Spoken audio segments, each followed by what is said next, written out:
Меня зовут Евгений Сарапулов. Мы о принятии решений. Иногда не хватает информации, чтобы принять решение.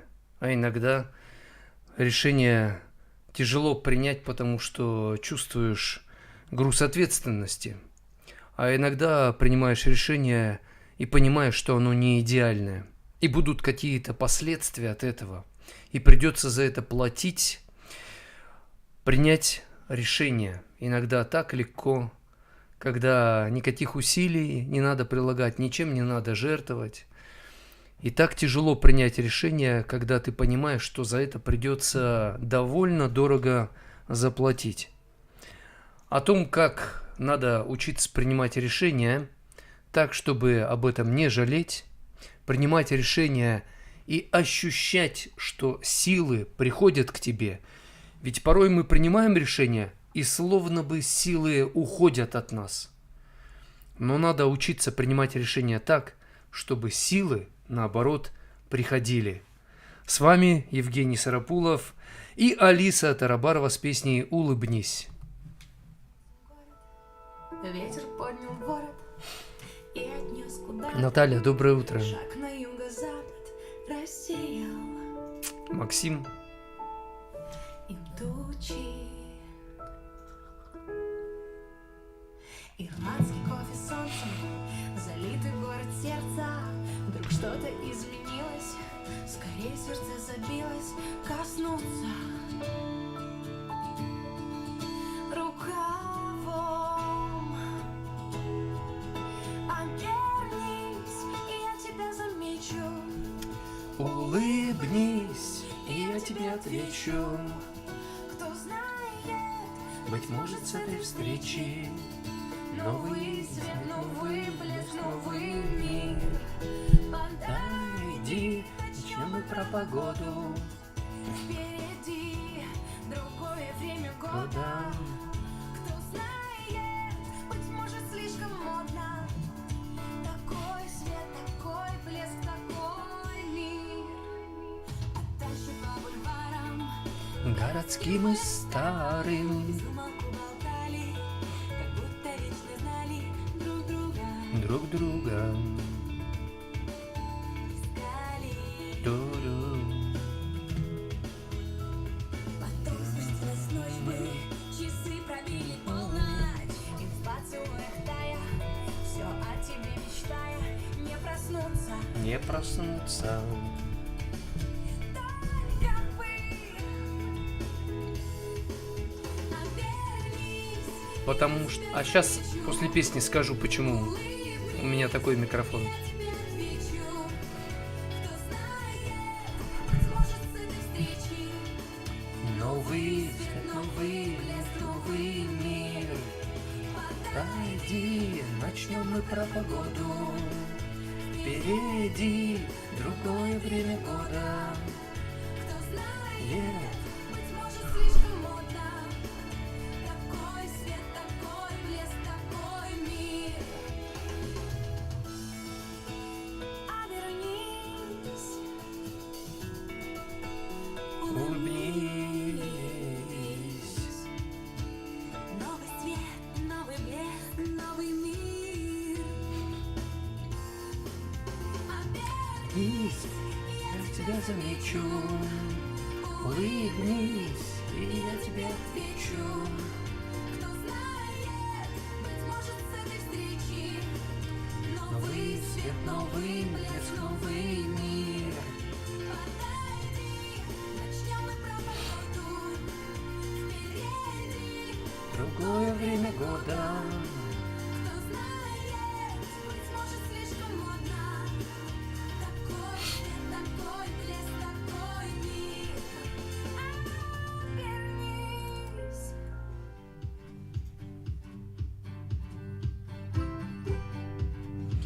Обернись. Только что во время песни задали вопрос зрители, те, кто только смотрят, спрашивают, почему у меня такой большой микрофон.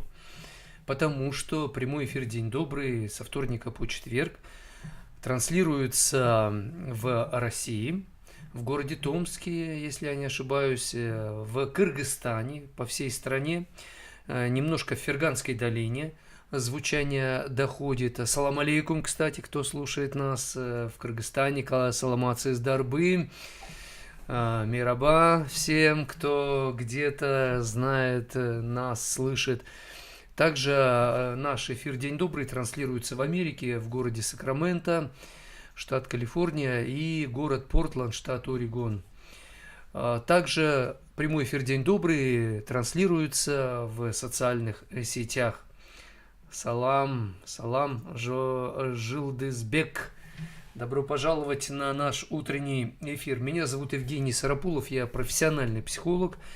Задавайте свои вопросы, получайте ответы, практические рекомендации, свою порцию вдохновения. Я ваш шеф-повар для вашей души. Помогаю получать надежду, если у вас ее нет. Хотя Бог дает надежду, но я просто как официант в этом плане ее преподношу вам. Говорим о принятии решения. Принимать решение сложно, когда очень большой выбор. Приходишь в магазин и, допустим, 100 сортов чего-то. И как выбрать из 100? В принципе, все более-менее похожее. Чем меньше выбор, тем легче принять решение.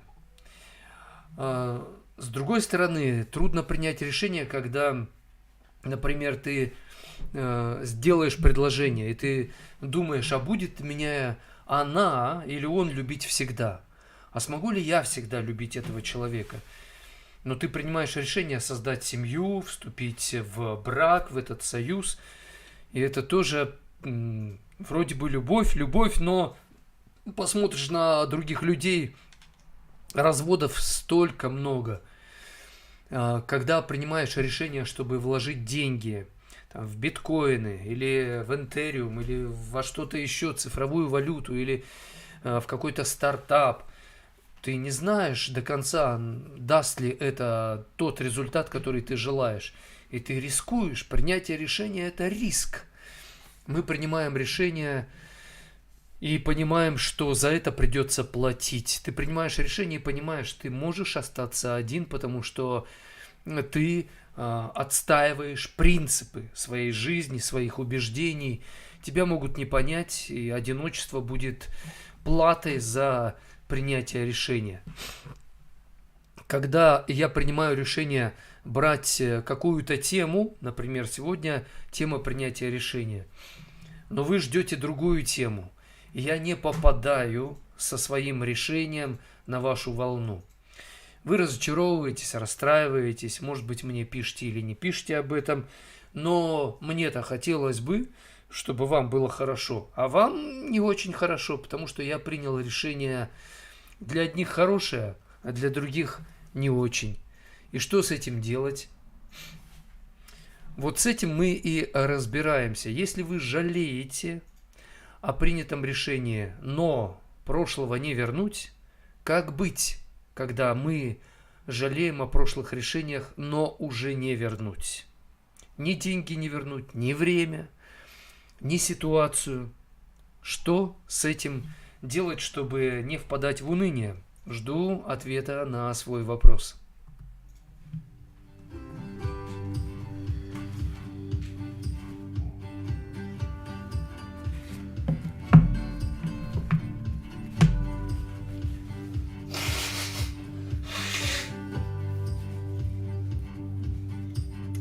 Какая-то аллергия или простуда небольшая. Да, простуда небольшая.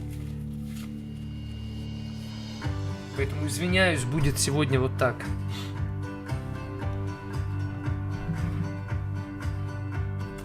Нам пишет Айнура. День добрый, привет из Кыргызстана. Рада видеть вас вживую.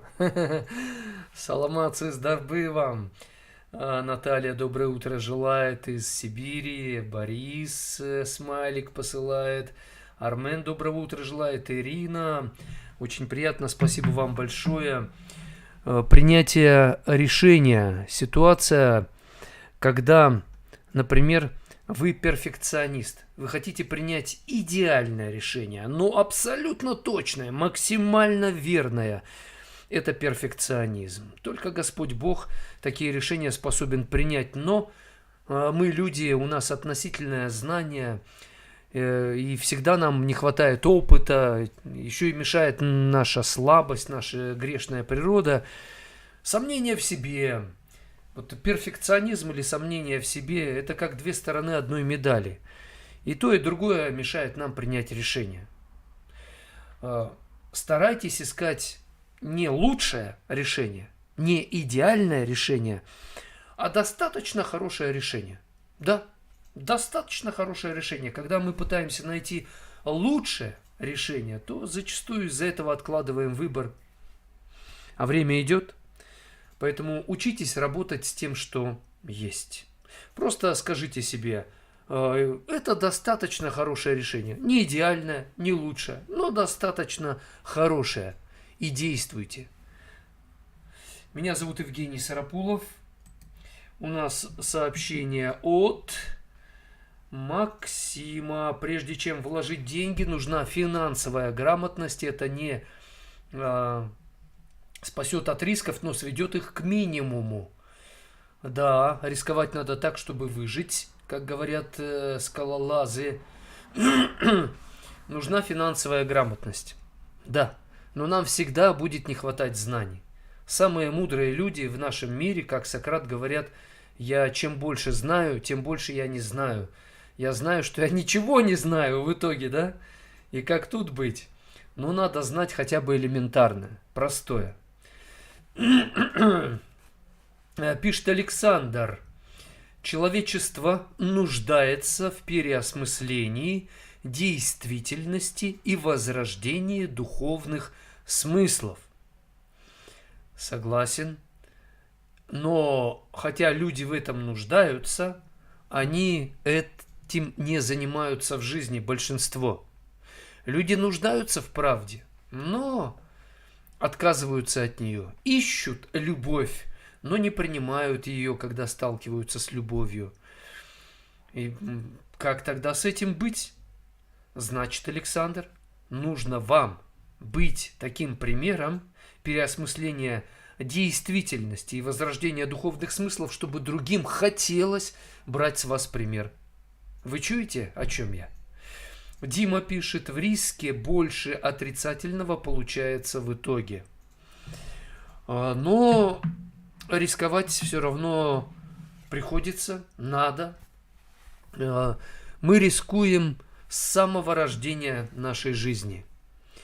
Рискуем, потому что мы приходим в мир, в котором все меняется, в котором мы, чтобы не узнавали, до конца не узнаем, жизни не хватит. Мы приходим в мир, где люди имеют относительное знание.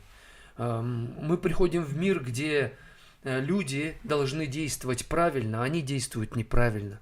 Родители должны любить ребенка, а они выбрасывают его, отдают в детские дома, дома-малютки. Ну, мало ли что, да? То есть мы рискуем, рождаясь в этот мир. Поэтому надо просто учиться рисковать. Алексей пишет: какое, Евгения, решение? Кормить меня котлетками?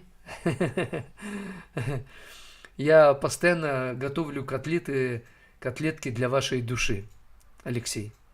Ваша душа питается обильно, сочно и многогранно.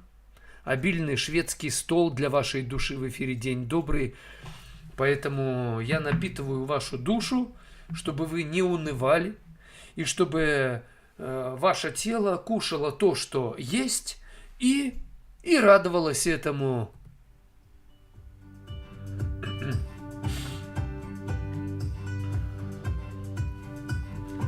Армен спрашивает: как быть, если я ошибся в воспитании детей?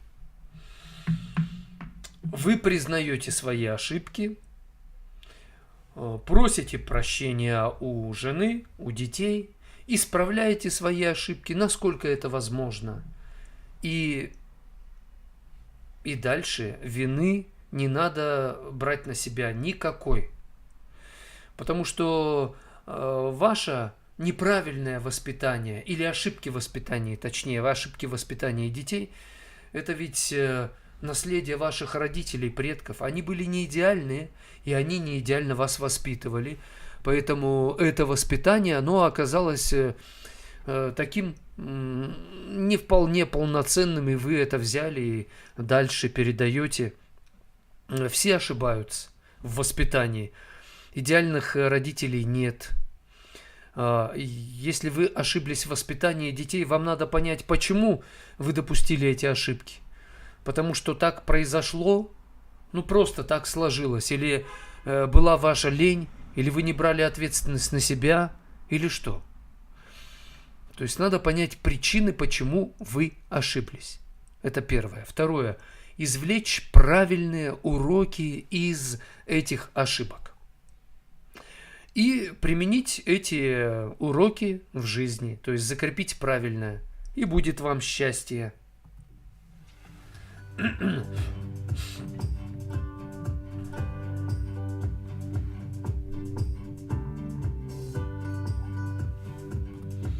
Александр пишет: человечеству необходимо вложить силы в истину. Согласен, но истина, она является, скажем так, светом в конце тоннеля. А тоннель – это путь жизни. Поэтому, чтобы дойти до истины, порой ты света не видишь. И в это надо верить. Верить, что истина есть. Есть Бог, Бог есть истина. Господь Всевышний – это есть истина. Надо в это верить. И это первое. Второе, нужно делать то, что от тебя зависит. И признавать вовремя ошибки, если ты ошибся. То есть нужно искать правду. Когда мы ищем правду, мы найдем истину. Но тут важно понимать, что у каждого ведь правда своя. И порой у каждого правда, она правдивая. Но правда – это часть истины, часть пути. Когда мы соединяем нашу правду, друг, твою, мою, то тогда у нас на стыке возникает как раз вот это ощущение, где истина, где она, вот в каком направлении она находится. Ведь порой путь жизни – это не просто тоннель, это как катакомбы и разные пути. Но как определить, где свет в конце тоннеля?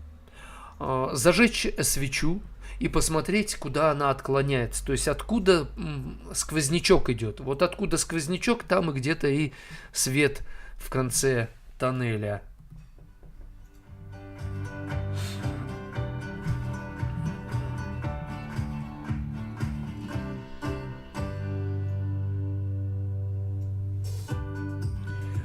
Пишет Дима: делать лучше не рисковать вообще. Тот, кто не рискует, тот проиграет в итоге. Намного больше. Тот, кто рискует, тоже будет проигрывать. Но тот, кто вообще не рискует, проиграет и потеряет намного больше, чем тот, кто рискует.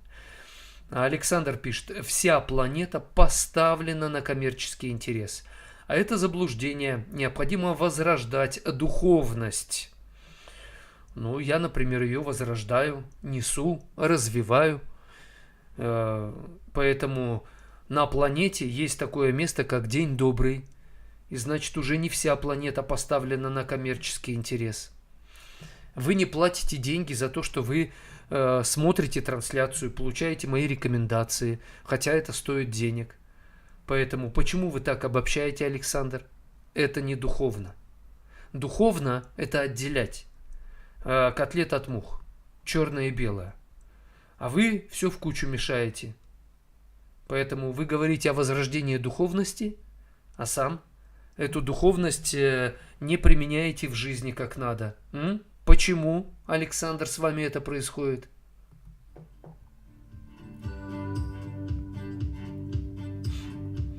Максим пишет: иногда надо мгновенно принять решение, а иногда необходимо подготовиться, и это требует время, все по ситуации. Согласен. Порой нужно очень быстро принимать решения. Очень. И нет времени думать. Поэтому надо тренироваться. Поэтому существует так называемое проблемное обучение. Когда в лабораторных условиях тебя заставляют принимать решения, хотя времени тебе не дают. Тебя это злит, раздражает, но ты тренируешься. И в лабораторных условиях как раз это и надо. Тяжело в учении. Почему? Что было легче в бою? Алексей пишет: ура, так приятно. Ну да, всегда ем гречку, а представляю котлетки, и, о чудо, у гречки появляется вкус котлеток, и у борща вкус котлеток, и даже у пельменей вкус котлеток. И говорят, что у бедного человека одна каша, а вкуса в ней больше, чем у богача. Ну вот, неплохо. Вы, Алексей, исповедуете принцип, правила наших родителей, бабушек и дедушек есть в приглядку. После войны, говорят, ели так. Сахар, кусочек вешали в центре стола или клали в центре стола. Все пили чай. В чай сахара не было, был один кусочек. Смотрели на кусочек сахара и представляли себе, что чай сладкий. И чай действительно становился немного слаще, чем он есть. Максим пишет: я руководитель, но каждое утро провожу планерку и каждую пятницу совещание, но решение всегда за мной. Все мы подумали, и я решил, да, мне это знакомо, Максим. Но у советующихся мудрость. Мудрый руководитель, принимающий решения, спрашивает мнение своих сотрудников, подчиненных и прислушивается к этим мнениям. И тогда принимать решения уже проще. Но, опять же, вы можете делегировать власть для принятия решения кому-то по очереди, чтобы выяснить, у кого лучше всего получается принимать решения. И можно тогда вам просто брать ответственность управлять способностями ваших подчиненных. И не обязательно принимать буквально самому решение. Подпись поставить свою, что вы берете ответственность за принятое решение. Ну, это потому, что вы руководитель, это да.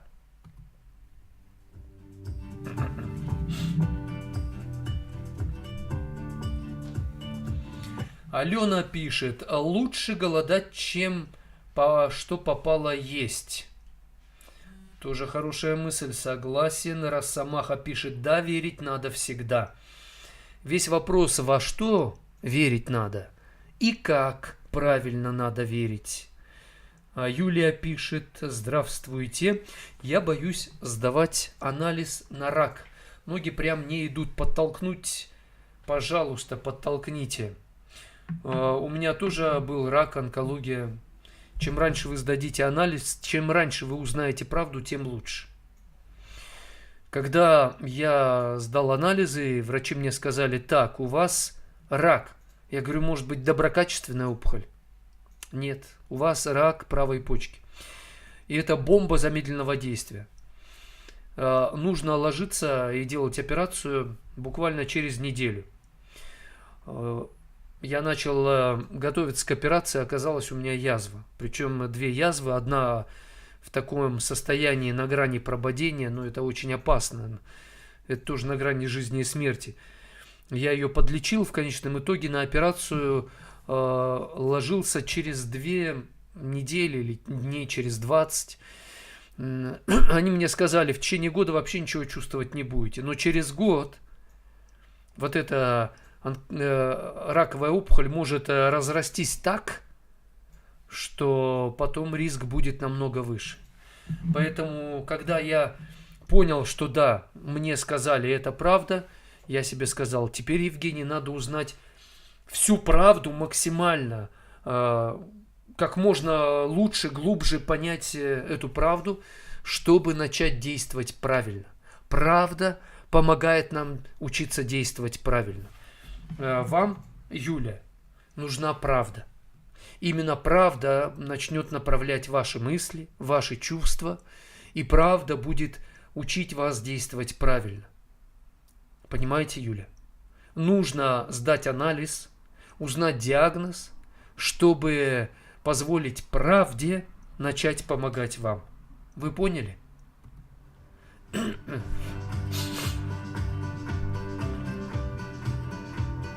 Армен пишет: я нашел причину, Бог дал понять, я не воспитывал а просто любил. И это доходило детям как упреки мои. И жена говорила: я устала от упреков, но я не понимал, в чем упрек. А я понял, что это мое воспитание превратилось в упрек. И мы 1,5 месяца живем отдельно. Я хочу вернуться, объяснить, что я провалил зачет, отцовство, но хочу сдать экзамен. Во-первых, не пытайтесь ее убеждать, что вы стараетесь, что вы становитесь лучше. Не надо ее в этом убеждать. Не уговаривайте ее вернуться.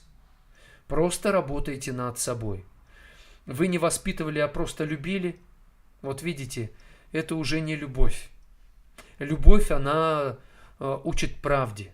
Любовь говорит: кого люблю, того наказываю. Наказываю, поощряю. Когда ты просто любишь, но не воспитываешь, значит, ты не берешь ответственность на себя. Значит, ты плывешь по течению. То есть вам нужно... Бог дал понять. Это очень хорошо, что вы понимаете, что Бог дал вам это понять. Но воспитывать нужно в первую очередь себя. Когда вы хотите воспитать детей, воспитывайте себя. И дети, глядя на вас, будут сами воспитываться. Это один из главных принципов. Поэтому возьмитесь за себя, будете работать над собой, жена будет это видеть, в конечном итоге она убедится в том, что вы стараетесь, и стараетесь правильно. Она будет вас испытывать, проверять, провоцировать, возможно, чтобы понять, а вы по-настоящему это делаете или просто это временное ваше состояние. То есть вам нужно сформировать у себя правильные привычки. И Бог вам в помощь. Прелесть я, здравствуйте. Дима пишет: да, решение следует принимать по сложившейся обстановке. Ситуативная этика, есть такое понятие, оно как раз то, о чем вы сейчас говорите. Но чтобы принимать правильные решения, максимально эффективные в сложившейся обстановке, нужно заранее тренироваться. Нужно выходить из зоны комфорта, когда вам комфортно, хорошо. Нужно тренироваться, и чем тяжелее в учении, тем легче будет в бою. А Л пишет: в какой момент понять и решить? Мы совершаем множество ошибок, но главное может оказаться та, что мы ушли, где надо было задержаться, или оставшись там, где стоило уйти. Где эта грань решения? А нужно просто признавать свои ошибки как можно скорее. Признали ошибку, извлекли из нее урок, и эта ошибка превращается в ступеньку к успеху. К одному правильному шагу в сторону успеха, в сторону верных решений. Поэтому не проблема, если вы опоздали или поспешили. Главное, признавайте это и извлекайте из этого правильные уроки. Правильные уроки – это значит, почему я так поступил, что на меня повлияло, как мне нужно тренироваться, чтобы я в такие моменты действовал эффективно. У нас музыкальная пауза, после этого мы вернемся в эфир. Мой вопрос остается на повестке дня. Если вы приняли неверное решение, что вы с этим делаете? Что вы чувствуете, когда приняли неверное решение? И что вы с этим дальше делаете?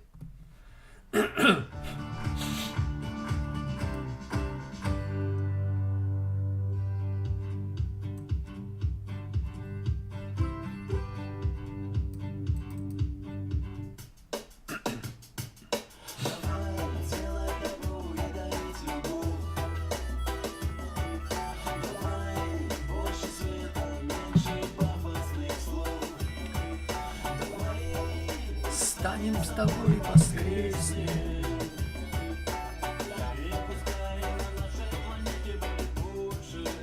Радостных песен.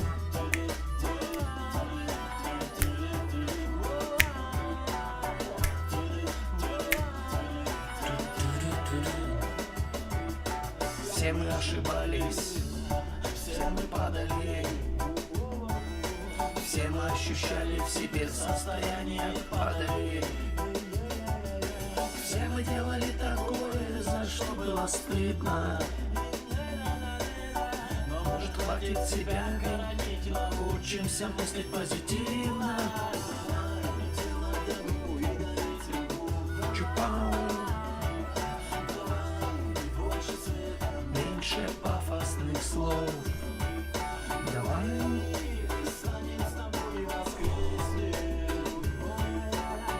Извините.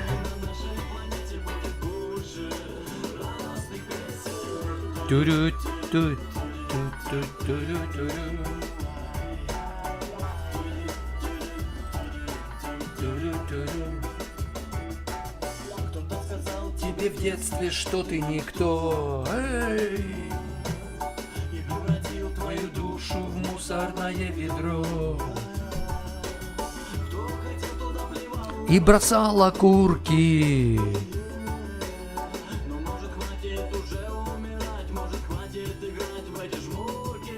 Давай делать добро и дарить любовь.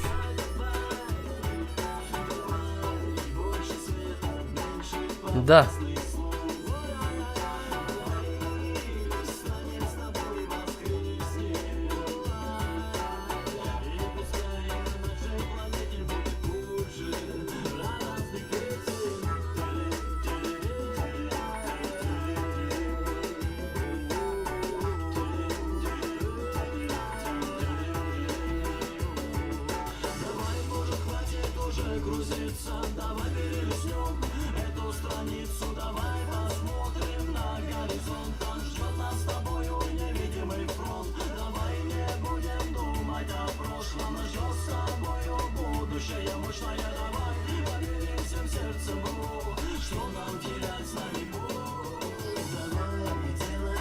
Что нам терять? С нами Бог.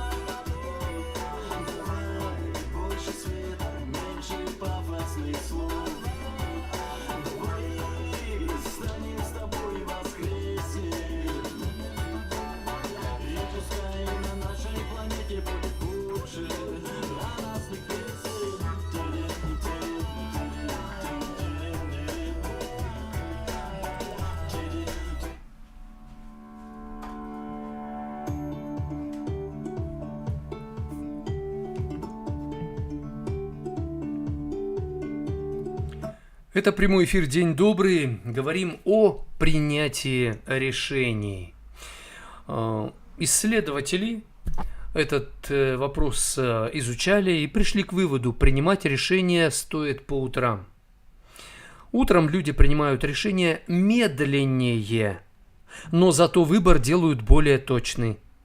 Старайтесь принимать решения в первой половине дня, когда вы еще не устали от работы, от домашних дел и прочего. Принимайте решения с утра до обеда. Пишет нам Максим: вот руководитель, я сижу с вами в эфире, а все работают. Но вы вдохновляетесь, чтобы передать это вдохновение другим. То есть, если вы смотрите мой эфир, а другие работают, значит, вам нужно смотреть мой эфир так, чтобы помогать своим подчиненным, своим сотрудникам, брать что-то из эфира такое, чтобы передавать им. Очень приятно, что наш эфир смотрят руководители. Анна пишет: здравствуйте, мой руководитель хитрый, умница, делегирует и наблюдает. То есть снимает с себя ответственность и перекладывает его на ваши плечи. Ну что ж, тогда по возможности просите его подписать документ, где он свою подпись ставит под вашими действиями. Но если он хитрый и делегирует вам полномочия, тогда учитесь действовать максимально эффективно. Да, вы будете ошибаться, но ошибаясь, вы не проиграете. Даже если он, руководитель, будет ответственность взваливать на вас и шишки будут валиться на вас, поверьте, Бог видит все, и Бог с него спросит. А вам Он даст возможность. Делайте все, что от вас зависит. Не злитесь на руководителя, просто учитесь быть как руководитель. Потому что он сбрасывает с себя эту ответственность. Да. А вы берите и несите ее, и делайте все, что от вас зависит, и учитесь этому. И в итоге вы получите такие возможности, о которых, может быть, даже не догадывались. Но главное, когда вам передает ответственность босс, хотя сам должен эту ответственность нести, главное, чтобы вы преодолели раздражение и злость на него. И даже если вы понимаете, что он вас этим подставляет, защищайте своего босса. Как говорил мудрый царь Соломон, кто бережет господина своего, тот будет в чести. В чести значит в уважении. То есть принимайте эту ответственность, хотя если он хитрый и лукавый руководитель, и старайтесь эту ответственность выполнять так, нести ее так, чтобы этим защищать своего босса.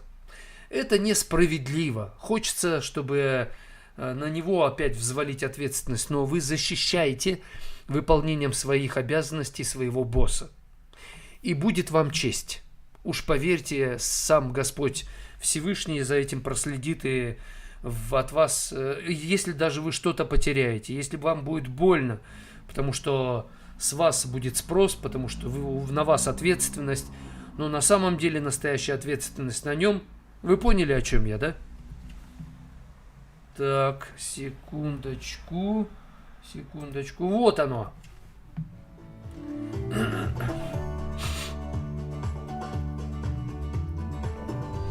Марина спрашивает, как одной не бояться находиться в Москве? Как вообще одной не бояться находиться в городе большом, незнакомом или просто большом, где много всего? Надо понимать, что страх, который вы испытываете, будет помогать вам, предупреждать вас. Вы будете более осторожно себя вести. Но надо, Марина, понять, а чего именно вы боитесь? Вы находитесь в Москве и боитесь, что вас кто-то обворует, насилие совершит или что? То есть надо понять, чего вы боитесь. И порой то, чего мы боимся, этого бояться не надо. Бояться надо других вещей. То есть то, чего бояться надо, например, начало мудрости – страх Господень. Бояться надо Господа, обидеть, как-то его оскорбить, да, своим поведением Всевышнего. Надо бояться это сделать. А люди боятся каких-то других вещей. То есть порой мы боимся совсем не того. Надо понять, чего бояться. Подумайте над этим.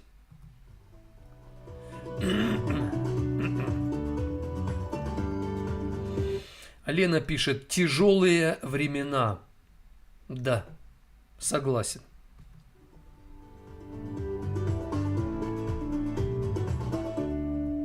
Пишет Дима, сознательно неправильное решение никто принимать не будет. Это всегда ошибка, возникающая от незнания. Мы всегда не имеем абсолютного знания. Нам всегда не хватает знания и информации. Мы не можем все проанализировать. Мы не можем все запомнить.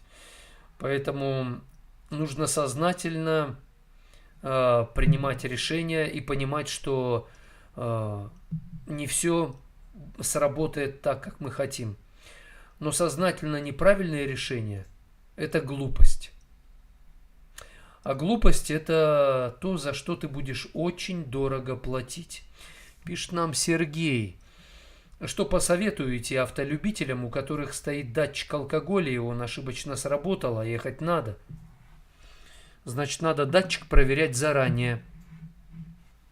Значит, покупать надо датчик, проверяя заранее его. Ну и если у вас датчик вот так сработал, а вы не выпивали, а в чем проблема? Ну, вас остановили. Скажите, датчик сломан, проверьте меня на алкотестер, да, что там у ДПС. И все. Правда на вашей стороне, чего бояться?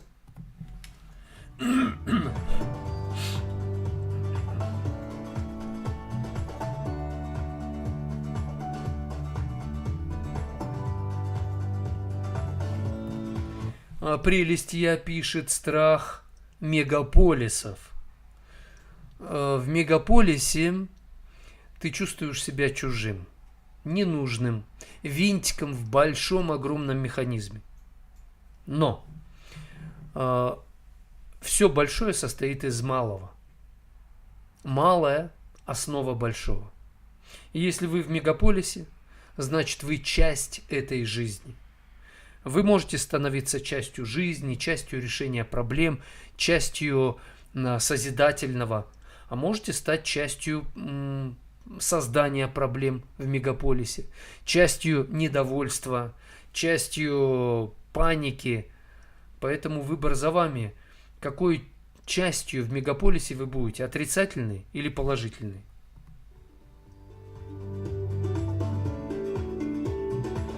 Олег пишет, то, что не произошло, не надо выдумывать.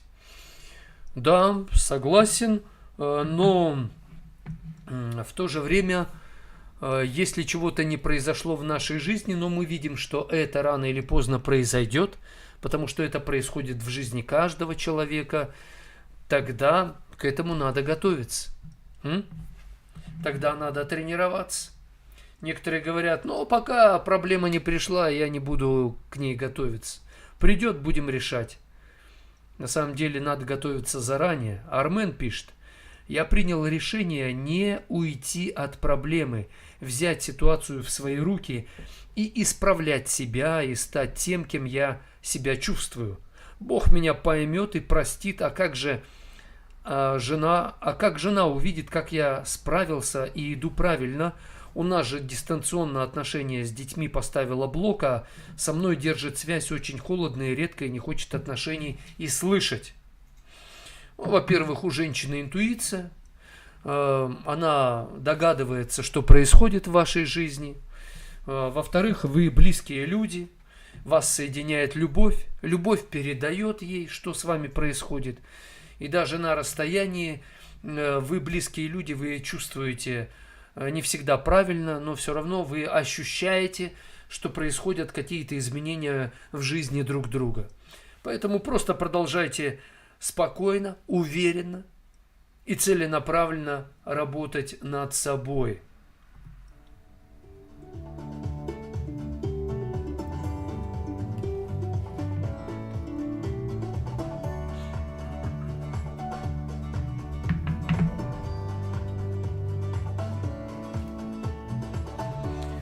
Принятие решения. Дайте право другому принять решение. Большое количество вариантов создает у нас состояние истощения и возникает усталость от принятия решений. Какой-то эксперт, например, разбирается лучше в чем-то, чем вы. Спросите его мнение. Когда я как психолог помогаю, я принимаю решение, потому что я эксперт. Человек словно бы заблудился в незнакомой местности, оказался словно бы в джунглях. И я как проводник, специалист, который понимает, как ориентироваться в этой опасной местности, я говорю, следуйте за мною, я научу вас. Поэтому учитесь находить людей, которые умеют принимать решения. И просите их научить вас этому. И не все решения нужно принимать нам самим. Есть люди, которые обладают большей силой воли, большим знанием, большей интуицией, лучшим опытом, чем вы. Передайте им, дайте им право принять решение. Но, если они принимают решение, их за это надо и поощрить.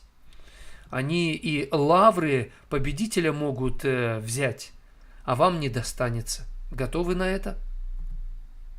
Или не готовы? Что скажете?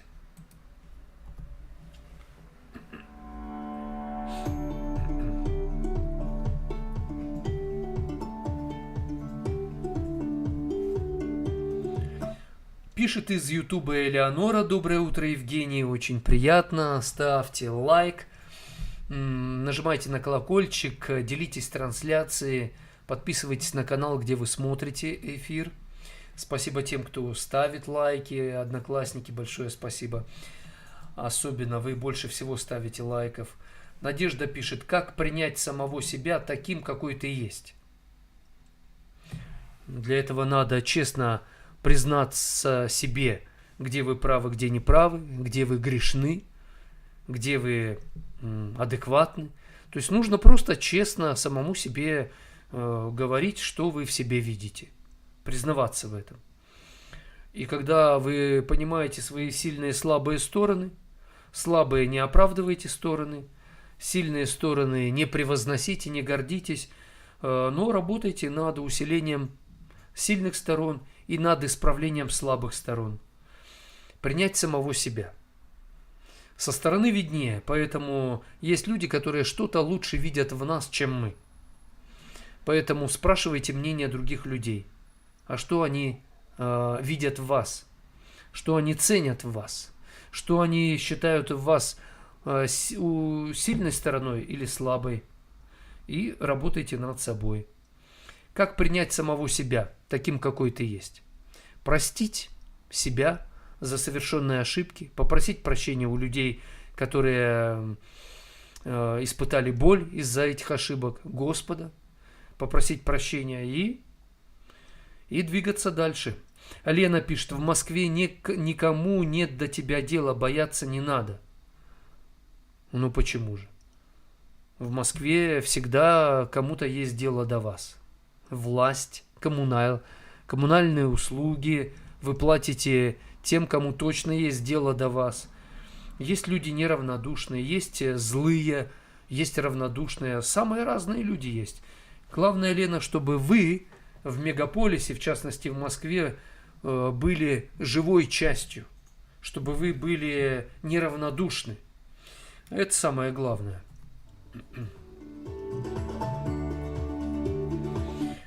Пишет Максим: первым делом в мегаполисе надо закрыть глаза и представить свой дом. Мне это помогло. Спасибо за лайфхак. Алла, доброго, удачного дня всем. Шалом передает и вам. Шалом алейхам, Алла. И мужу передавайте привет от меня лично. Сергей пишет: как вам, как психологу, аттракцион для русских в Турции за $5 стукнуть веслом крокодила? Не был на этом аттракционе, и меня туда что-то не тянет, поэтому понятия не имею. Алексей пишет: в городе иногда бывает более одиноко, чем в деревне, где каждому до тебя нет дела. Но прожив в одном городе 2-3 года, сложно не встретить в автобусе или троллейбусе знакомое лицо или несколько лиц. Есть такое. Максим пишет: я для себя понял, что мой дом — это планета Земля, и мне везде по кайфу, хоть на острове, хоть в Москве. О, это по-нашему. Дима пишет: психолог — это искусство разговаривать с незнакомцем, как с другом. Да, согласен. Василиса пишет: а что делать, если парень не хочет расставаться, но при этом не проводит с тобой время? Что это значит? Это значит, что он хочет усидеть на 2 стульях. Поэтому вы свой стул подальше отодвиньте. Да, и пусть он ищет этот стул. И потом скажите: хочешь посидеть на этом стуле? Ну что ж, тогда тебе нужно исполнить некоторые условия. И поставьте условия перед ним. Вот так. Из Ютуба нам Мила пишет: доброго времени суток, очень приятно. Наталья пишет: а как мужчине справиться со страхом любимую без поводов, но на расстоянии? Я не понял, что вы хотели мне сказать. Как мужчине справиться со страхом любимую без поводов, но на расстоянии? Не понял, что вы хотите. Я не буду догадываться. Перепишите ваше сообщение, чтобы оно звучало понятно для меня. Первый час нашего эфира закончился. Еще парочку мыслей. Пусть ваш выбор станет привычкой. Например, Стив Джобс носил постоянно одинаковые рубашки и джинсы. Ему и так приходилось постоянно принимать решения в делах компании, и он не хотел еще тратить силы на выбор гардероба. То есть что-то пусть будет привычным, даже как бы не принимайте решения по поводу выбора чего-то, просто носите одно и то же или делайте одно и то же. Потому что есть сферы жизни, где решение нужно принимать, и это прям реально забирает время и силы. Используйте генератор случайных чисел. Это значит, выбирайте между несколькими равнозначными вариантами что-то случайное. Просто кидайте жребий. На что выпадает, то берите, принимайте решение и действуйте. До встречи во втором часе.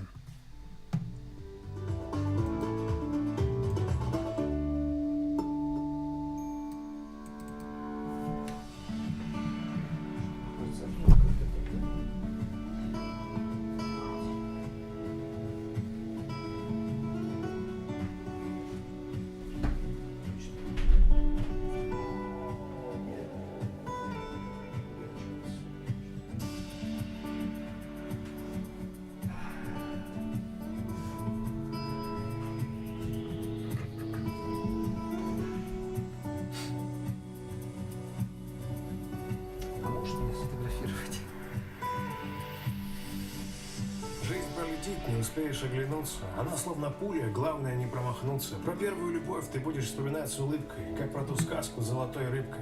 Не пытайся заставить себя полюбить. В этом нет смысла, это нужно отпустить, и не стоит копаться в своих страданиях. Когда будешь участвовать в соревнованиях, будь первым. Стремись к невозможному, по жизненному пути, ветвистому и сложному, иди уверенно. Не бойся ошибаться, не бойся чего-то не знать, за что-то новое браться, не бойся жить, не бойся задавать вопросы, бери от жизни все, увеличивай запросы. В трудную минуту не бойся просить о помощи. Плыви, твоя лодка не должна быть тоньше. Живи, пока играет музыка, танцуй. Свободной птицей по небу лети. И даже если не всегда везет,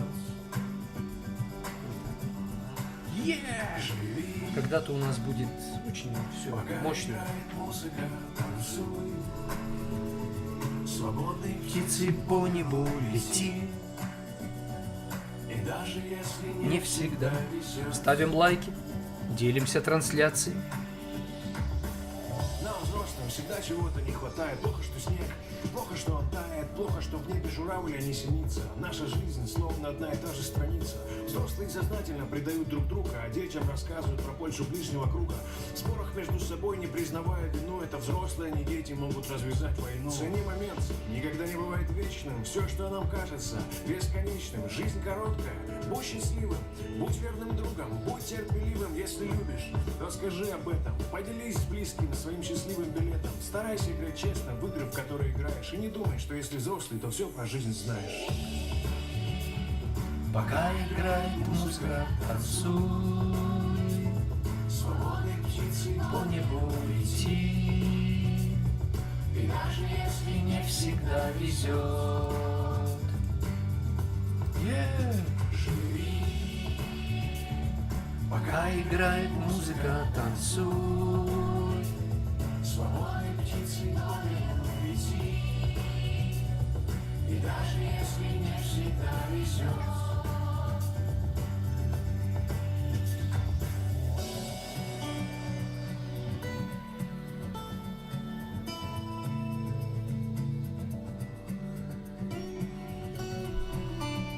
Екатерина.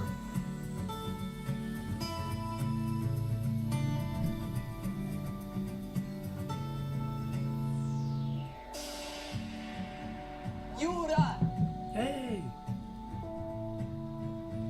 Что с тобой теперь будет? Главное взлететь. А там разберемся.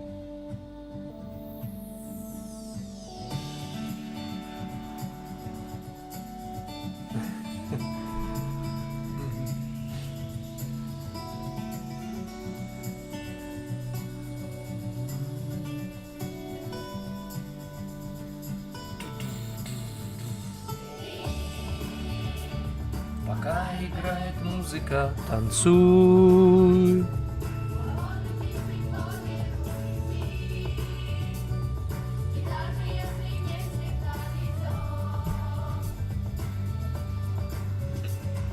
Спасибо за лайки. Спасибо. Танцуй.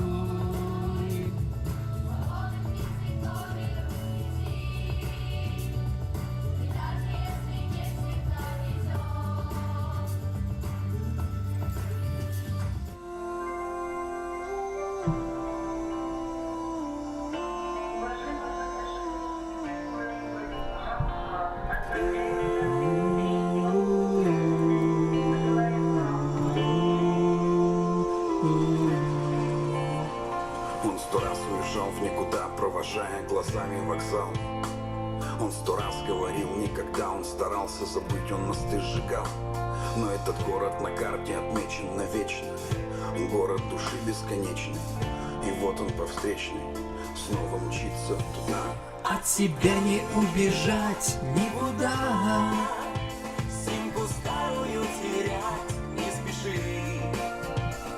Чем меньше эти города, тем больше в городах души. В голове пролетают десятки имен, сотни лиц, адресов и людей. Все слилось в один монотонный фон из фрагментов минувших дней. Да, этот город совсем не велик, ни дворцов тут, ни пирамид. Но стук колес ускоряет ритм, и сердце быстрее стучит. От тебя не убежать никуда. Симку Старую терять не спеши. чем меньше эти города, больше в городах души. Никогда симку старую терять не спеши. Чем меньше эти города, Тем больше в городах души.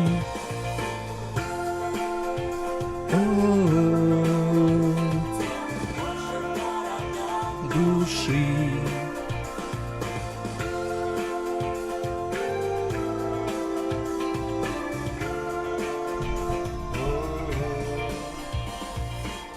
Возвращаться, такое слово, я не знаю такого второго. Сердце сжалось, во рту сухо. Я таксиста слышу вполуха. Прошлое проступает, как стол через мокрый лист. И ватные ноги еле шагают. Вниз, вниз. От тебя не убежать никуда. Симку старую терять не спеши. Чем меньше эти города, тем больше в городах души.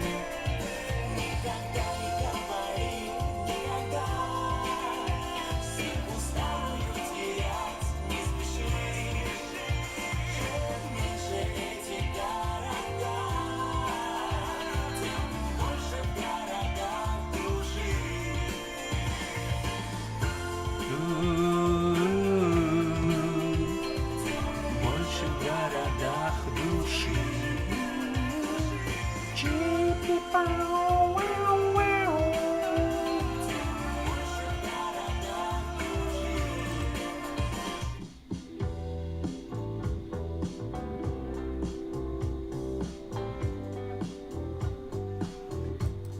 Так, готовимся ко второму часу.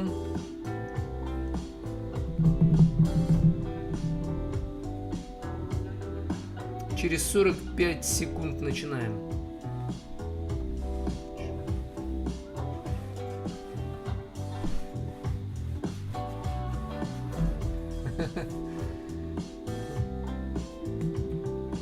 Ла-ла-ла-ла-лай, ла-ла-ла. Ту-ту-ру-ту-ру-ту-ту.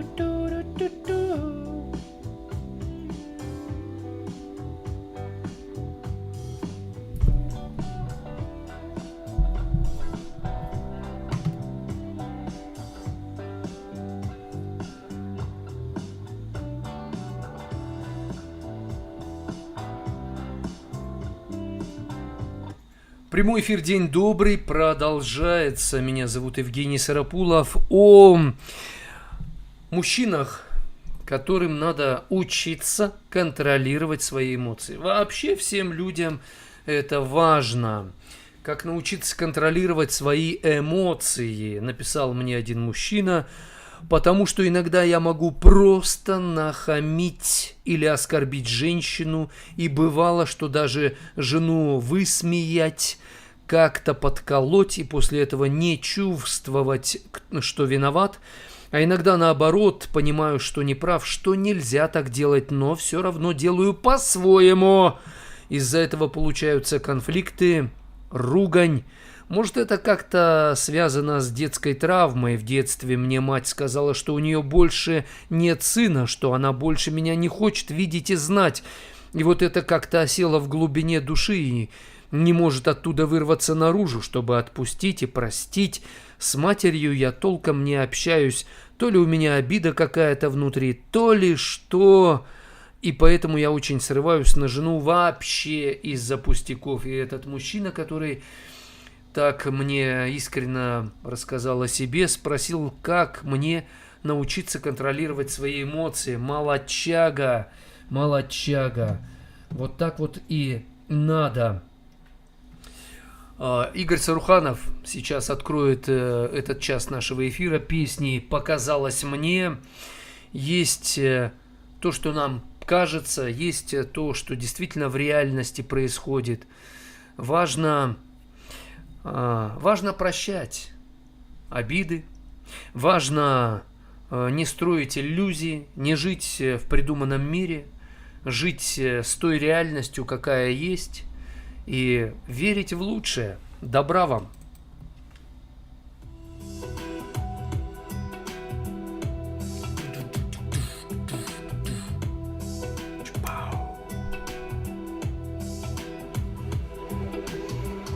Показалось мне В наивной тишине мы будем по глазам или по хочу, чтобы Бог расширил это, друг друга понимать, достигать больше. во всем оберегать, чтоб никогда не было грустно нам. Я...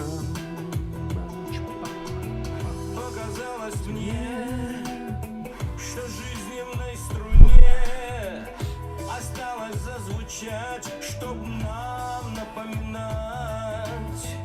В воде или в огне всегда спина к спине, и в сердце клятвы верности печать.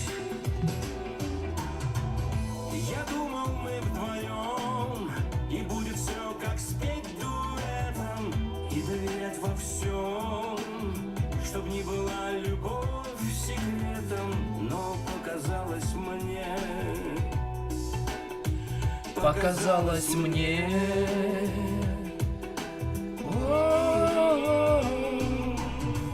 я думал, мы вдвоем, и будет все как спеть дуэтом, и доверять во всем, чтоб не была любовь секретом.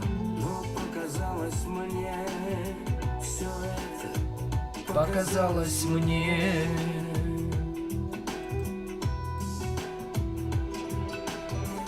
Показалось мне, и не в тишине, от громких слов отбит в груди горит, и нет доверия, глазам не верю я, и сердце мне о чем-то говорит.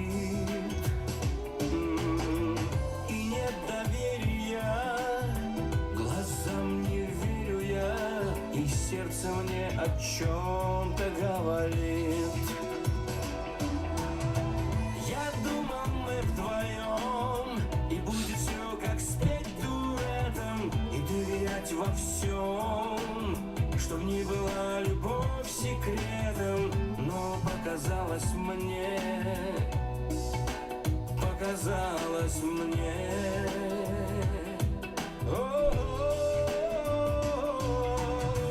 Я думал, мы вдвоем, и будет все как спеть дуэтом, и доверять во всем, чтоб не была любовь секретом. Но показалось мне, все это показалось мне.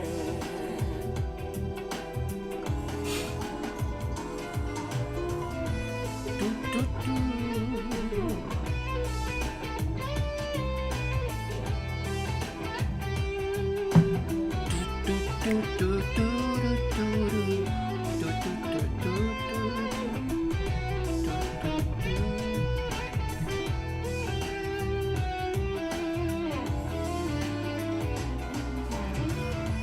думал, мы вдвоем, и будет все как спеть дуэтом, и доверять во всем, чтоб не была любовь секретом, но Показалось мне, все это показалось мне. но показалось мне всего лишь Показалось мне.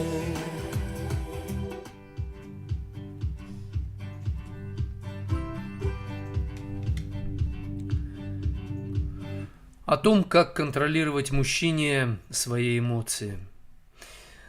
Конечно, мужчине нужно понять, ему показалось или это реально. А чтобы это понять, надо спросить женщину свою. Она лучше чувствует, чем ты. У нее интуиция работает лучше. Советуйся со своей женщиной. И дай ей право, время научиться тебе советовать, как надо помогать. Ей же надо время.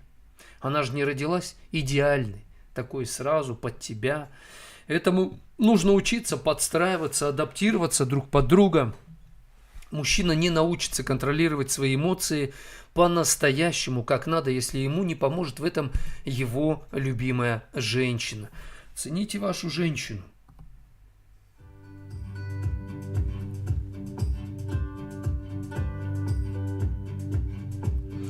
Ну а что касается мужчины, о котором я вначале рассказал, он говорит: я иногда могу просто нахамить или оскорбить женщину. Бывало даже жену высмеять, как-то подколоть и после этого не чувствовать, что виноват. Что с этим делать? Ну, во-первых, если это есть, значит, это идет из прошлого. Видимо, в родительском доме папа так себя вел. Вы привыкли, что это хоть и неприятно, но, похоже, это норма жизни. Надо поговорить с отцом, почему он так себя вел, с мамой. А еще лучше, если вы на семейном совете это все проанализируете, признаете ошибки, разбор полетов проведете, извлечете из этого правильные уроки, папа попросит прощения у мамы, и тогда гены в вас, в сыне, они начнут работать на вас, на исправление, на так, как надо. Но для мужчины важно понимать, контролировать эмоции надо силой воли, то есть принять решение. Я принимаю решение научиться контролировать свои эмоции. И в этом я даю власть своей женщине любимой, Евгению или кому там еще. Пусть меня натренируют. Мужчине нужно принять волевое решение. С этого начинается у мужчины контроль над своими эмоциями.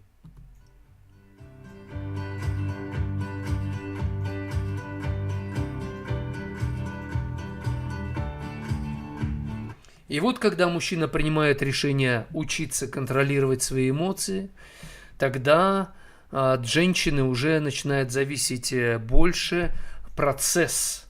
Мужчина будет унывать, потому что не всегда у него будет получаться как надо. В этой школе жизни он будет получать двойки, потому что это же школа, да, здесь невозможно раз, и ты уже умеешь. И порой учиться приходится через ошибки проходить столько, что уже устаешь, думаешь, зачем я учусь, ничего не получается. Учиться надо, пока не научишься. И очень важно мужчину вдохновлять, поощрять, когда он принял решение, и показывать, что у него уже получается. Мы, мужчины, зациклены на большом результате. Если его нет, типа ничего и нет. Но женщина видит и говорит: да у тебя многое уже получается хорошо. Ну и что, говорит он, а у меня главного нет, победы. Она отвечает ему: да одержишь ты свою победу. Будет это, праздник на твоей улице точно. Но сейчас ты уже стал терпеливее, ты стал более точно, быстрее понимать, ну, надо женщине нюансы эти видеть и подхваливать, поощрять своего мужчину за вот эти вот мелочи, нюансы. Потому что мы, мужчины, на это либо не обращаем внимания, либо этого не замечаем. Так устроен мужчина. У меня, правда, возникает вопрос: Господи, а зачем ты таким создал мужчину? Чтобы он нуждался в женщине? А? Или как? А? Замысел Всевышнего мне до конца непонятен. И похоже, что мы до конца так этого и не поймем. Но надо это пытаться понять.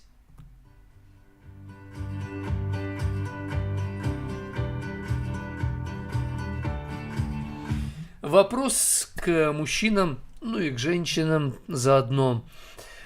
Что мешает нам учиться контролировать свои эмоции?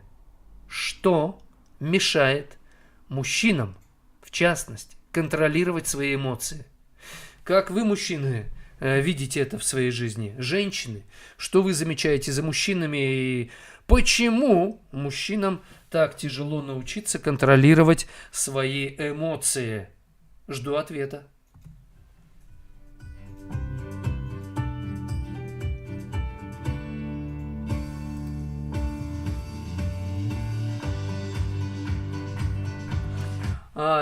Пока вы будете думать над ответом на этот серьезный вопрос, по вашему мнению, почему мужчине тяжело научиться контролировать свои эмоции, я поставлю песню в исполнении Константина Никольского, группа «Воскресенье», мой друг, художник и поэт. Нарисовал портрет. То есть мужчина придумывает себе что-то, чего нет. Из-за этого он сталкивается с реальностью, а реальность принять ему трудно. И вот тогда и начинаются эти проблемы. Он придумывает. Говорят, женщина себе что-то накрутила, напридумывала. Я по опыту знаю, что мужчина придумывает больше, чем женщина. То есть женщина, она как-то быстрее к реальности приходит, к встрече с реальностью, нежели мужчина. Итак, пишите ваши ответы. Почему мужчины не хотят учиться контролировать свои эмоции?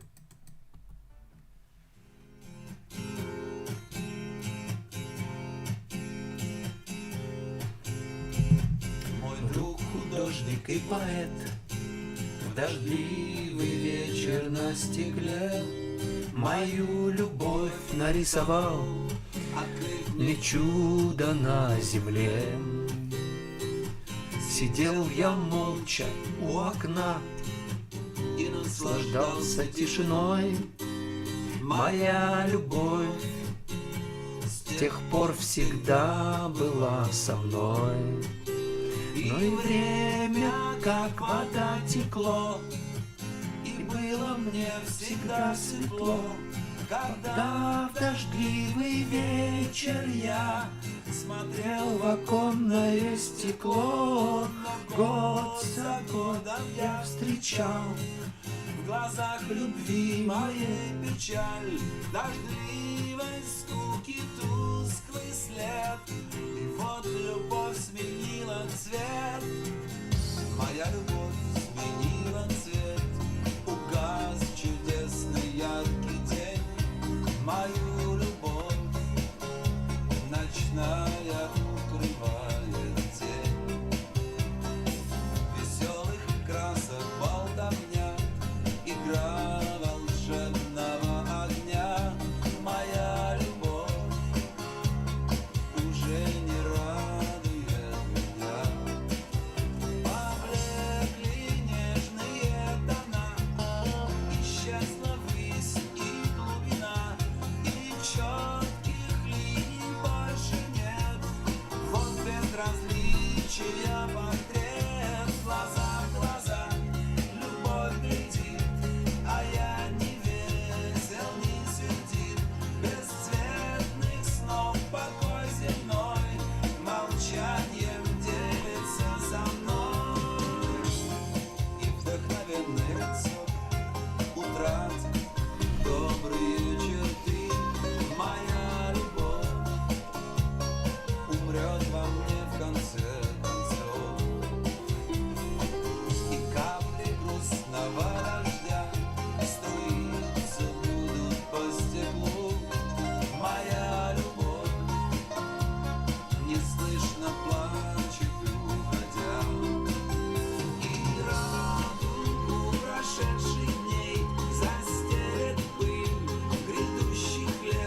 окунуться в мир иной, где солнечный, рисуя свет, живет художник и поэт.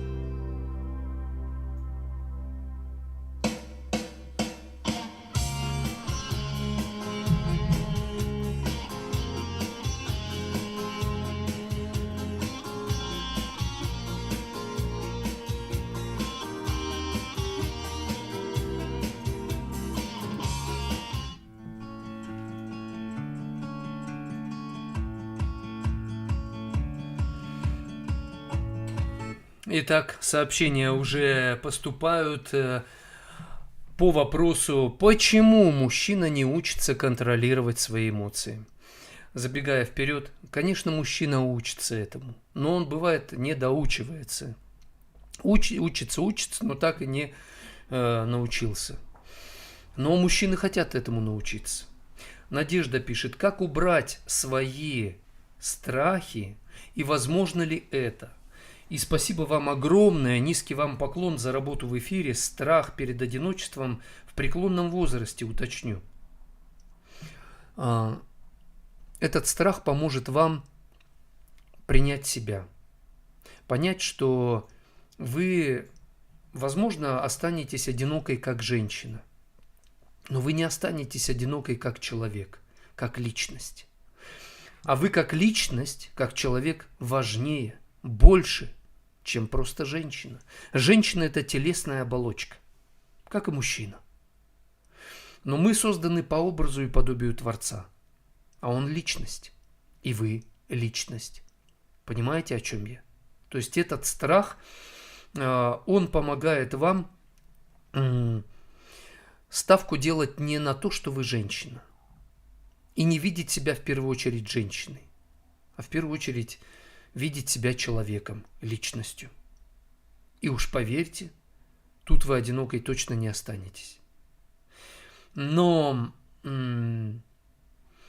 ведь этот страх сейчас, когда у вас преклонные года, возник не случайно. Этот страх, он появился постепенно. Вы стали приближаться к преклонному возрасту, и страх стал появляться. На самом деле вы что-то делали не так. А что не так? Надо подумать. Или вы считали, что если останетесь одинокой, значит будете несчастливой? Во-первых, на наших трансляциях вы никогда не будете одинокой. Мы будем рады вас видеть. Пожалуйста, всегда приходите, становитесь частью нашего позитивного, практичного, полезного, все, что мы делаем в этом эфире для других людей. Чувствуйте себя частью этих позитивных изменений, преобразования негатива в позитив. Чувствуйте себя частью человечества через наши эфиры. Но вы что-то делали не так в жизни, раз стали испытывать такое болючее одиночество и страх этого одиночества. Что делали не так? Наталья пишет, как мужчине справиться со страхом потерять виртуально свою половинку? Ну, во-первых, понимать, что вы полноценный, и она полноценная. Вы не половинка, и она не половинка. Эта теория второй половинки мне лично не нравится, я ее не разделяю. Люди должны учиться быть счастливыми без кого-то. Для того, чтобы вступать в союз, соединять свои жизни, как две личности, два государства, две страны в один союз, но оставаться все равно личностями, самостоятельными, независимыми, внутренне. Поэтому как со страхом справиться, потерять? Во-первых, вы ее не потеряете, если сами себя не потеряете. Не теряйте веру в себя. Вы ее не потеряете, если будете сами достаточно счастливым, удовлетворенным человеком. Развивайтесь, будьте свежим в этом смысле, обновляйте себя, старайтесь быть таким, чтобы вам интересно было жить, чтобы она не хотела вас потерять, чтобы она беспокоилась о том, чтобы, Боже, дай мне сил, способностей и все, что надо, чтобы не потерять контакт с таким удивительным мужчиной. Вы чуете, о чем я, Наталья?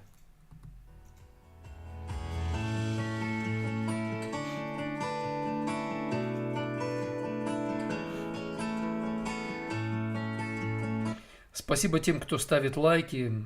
Продолжайте это делать. Это продвигает нашу трансляцию. Делитесь трансляцией. Подписывайтесь на канал, где вы смотрите мой эфир. Надежда пишет: а в какое время и в какие дни подключаться к вашим беседам? Я веду эфир с вторника по четверг с 7 утра до 10 утра примерно. Бывает до 9:30, до 10:30 утра по московскому времени. Пишет Алла: спасибо большое, Женя, обязательно передам. Мужу большой привет от меня лично, и я мечтаю встретиться, что мы увидимся. И ох, так приятно было лично вас увидеть. Вы столько классных принесли штучек, когда на первой встрече, да? И все было полезным, все было в тему. Вообще, вы молодчага. Я так рад, что вы когда-то познакомились с моей женой. Кстати, вот моя жена Алла, они заочно стали подругами и сейчас дружат.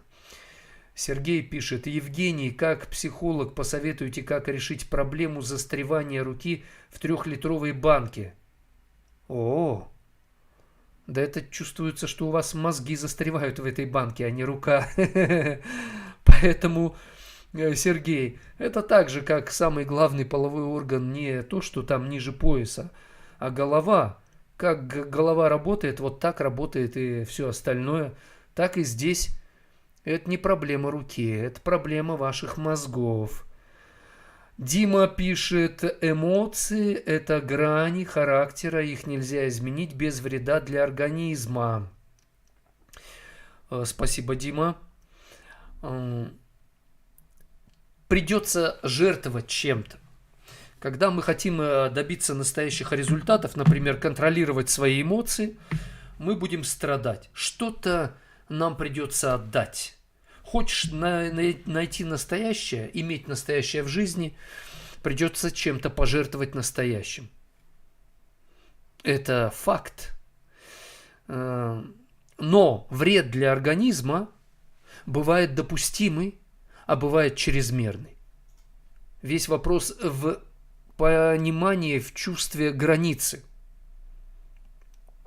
Поэтому вопрос к женщинам: как нужно мужчине учиться контролировать свои эмоции, чтобы не навредить самим себе. Максим пишет: мужчина может фанатично, слишком фанатично пытаться учиться контролировать свои эмоции и не расслабляться. Постоянное напряжение, оно действительно не только дискомфортно, оно может даже искалечить даже организм на физическом уровне. Пишет Максим: мужчина как лидер по природе должен нести больше ответственности. Согласен. Дима пишет: чтобы мужчина умел нести большую ответственность, ему нужна помощь.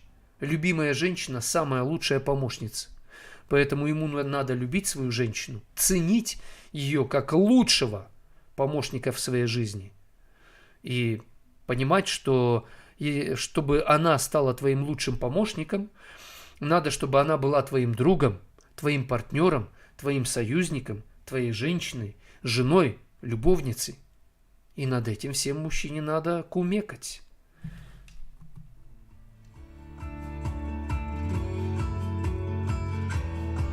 А Дима пишет: у настоящих мужчин эмоций нет. Какая больная, дикая и совершенно далекая от реальности мысль. Гульшат пишет: а если всегда вмешивается ее мама?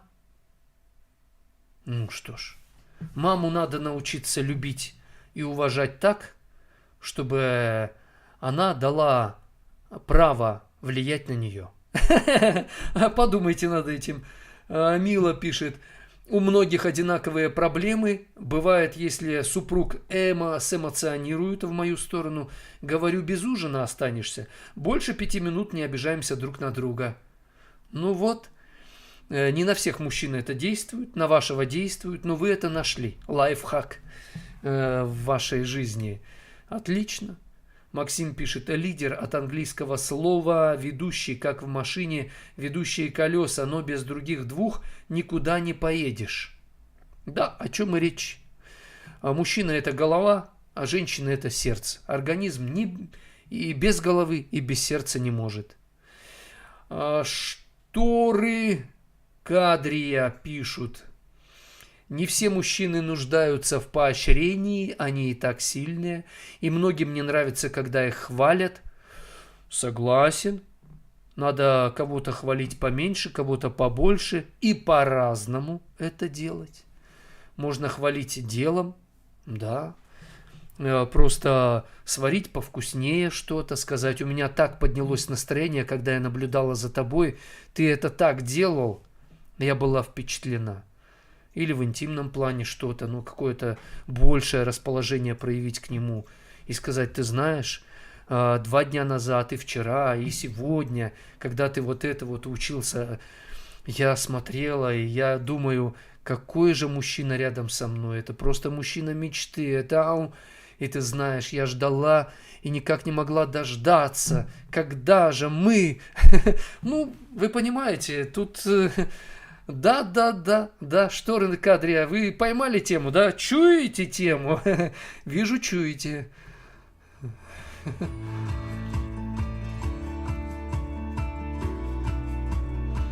Продолжайте ставить лайки, делитесь трансляцией. Клава пишет, а если у женщины нет сил вдохновлять? Если у нее не было перед глазами образа мужского, на который она бы опиралась. Разве у мужчины от природы не больше сил, а вы требуете от женщины быть сильнее мужчины? Послушайте, Клава, женщина в чем-то сильнее мужчины просто потому, что она женщина. Она лучше чувствует эмоции, чувства. Это у нее от рождения просто более развито, чем у мужчины. И она в этом сильнее. Да. В плане нежности женщина чувствует нюансы, ну, точно лучше, чем мужчина. Поэтому женщина может увязывать и логику, и эмоции быстрее, чем мужчина. Она в этом сильнее, чем мужчина. Это законы психологии, психофизиологии мужчины и женщины. О чем вы, Клава, мне толдычите, а? Ну, вы просто не хотите быть сильной. Или не знаете, как быть сильной. Или вы боитесь быть сильной, потому что мужчина сбросит на вас ответственность. Надо просто уметь это правильно делать. И я вам в этом готов помочь здесь, во время трансляции. Просто спросите меня как, и я помогу вам.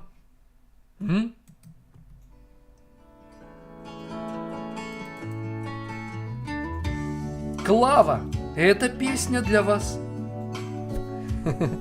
Растопим льдинки в душе у Клавы.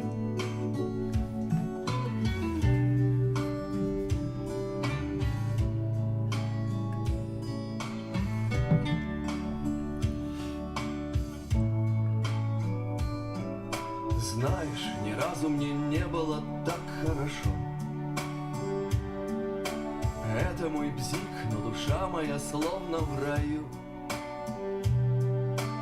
Я тебя у осени ржавой случайно нашел.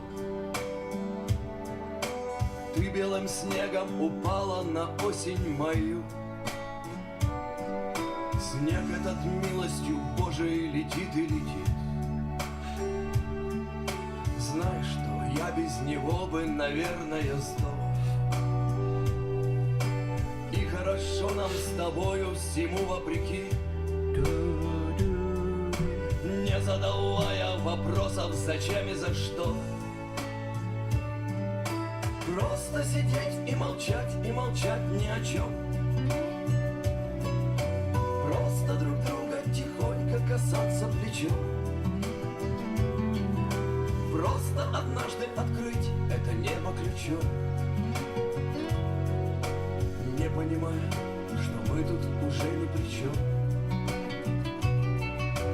Просто сидеть и молчать ни о чем. Просто друг друга тихонько касаться плечом.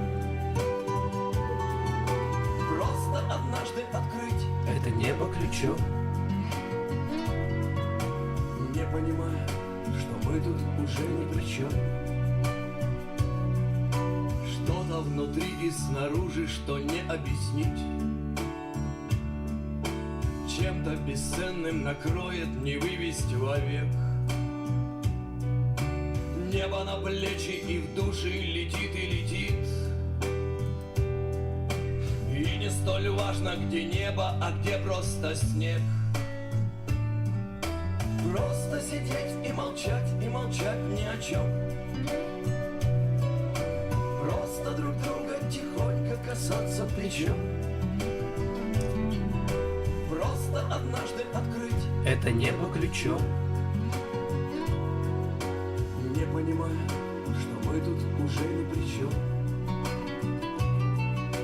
Просто сидеть и молчать ни о чем. Просто друг друга тихонько касаться плечом. Просто однажды открыть это небо ключом, не понимая, что мы тут уже ни при чем.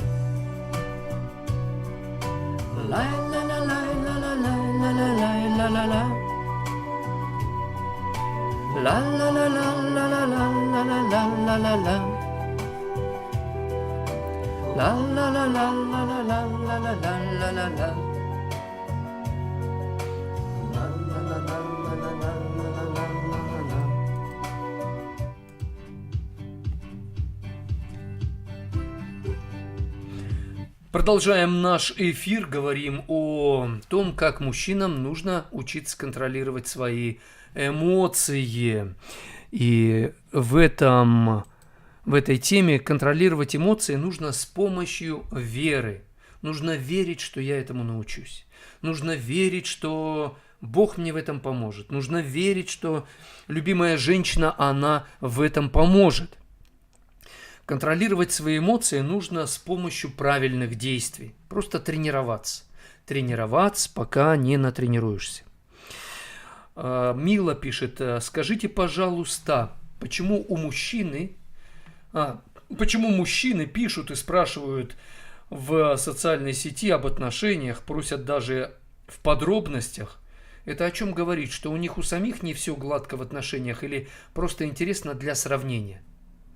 Ну, некоторые действительно чего-то не хватает в отношениях. Виртуально им проще. Лично, буквально 1 на 1 сложнее. Кто-то пытается вас развести, манипулирует вами. Кто-то действительно сравнивает. То есть мотивы очень разные у мужчин. Но все мужчины чувствуют, что им надо научиться любить. Но если мужчина не учится любить, хотя он чувствует, что надо, то он учится пользоваться женщиной. Учиться любить женщину – это значит ценить ее как человека, не обижать ее, защищать ее от своего эгоизма, грешных мыслей. Поэтому главная причина тяги мужчин к женщине – мужчина хочет любить женщину. Но когда он начинает ее учиться любить, это как в школе. Да ну, что-то тяжело, как-то нудно, неинтересно. Ну, потому что да, чтобы научиться, надо приложить усилия. А он не прилагает, прогуливает, получает двойки, а потом начинает оправдывать. Да, это учителя такие, да школа не та, да тыры-пыры, да растопыры и прочее. И все в этом духе. Лена пишет: если научиться контролировать, будет гармония. Гармония всегда явление временное. Невозможно на всю жизнь создать гармонию в отношениях. Ее нужно создавать опять и опять, снова и снова. Это как музыкальный инструмент. Если ты его используешь, он расстраивается, поэтому его нужно настраивать снова и снова, опять и опять. Марина Р., вы впечатлились, да?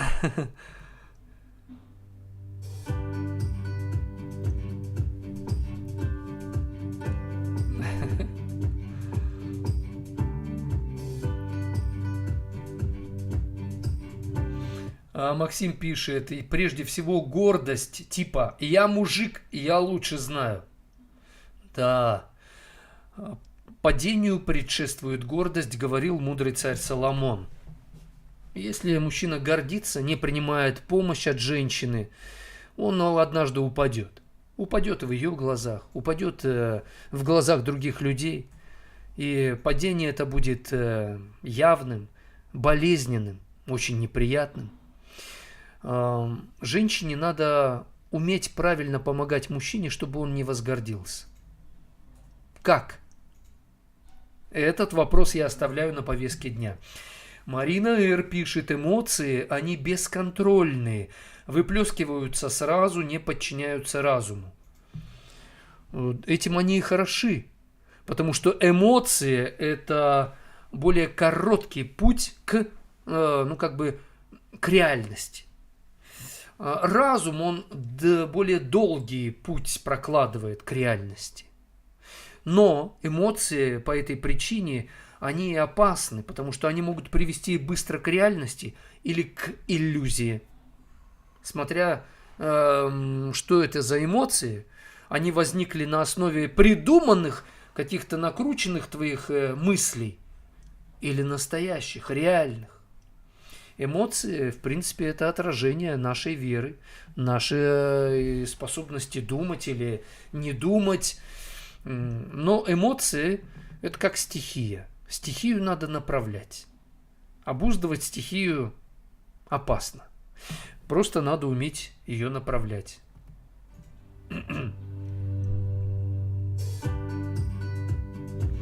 Пишет Дима, зачем эмоции контролировать, тем более хорошие? Но это как огонь, это хорошо, конечно, но это надо контролировать. Вот у нас в квартире газ, и мы его включаем. Так хорошо, что он по трубам течет. Его проверяют тщательно, нет ли где-нибудь утечки газа, а то долбанет так, что потом изжарит все и всех вокруг. И так и с эмоциями. Их надо по трубочке зажигать, чтобы они, как огонь, приносили пользу.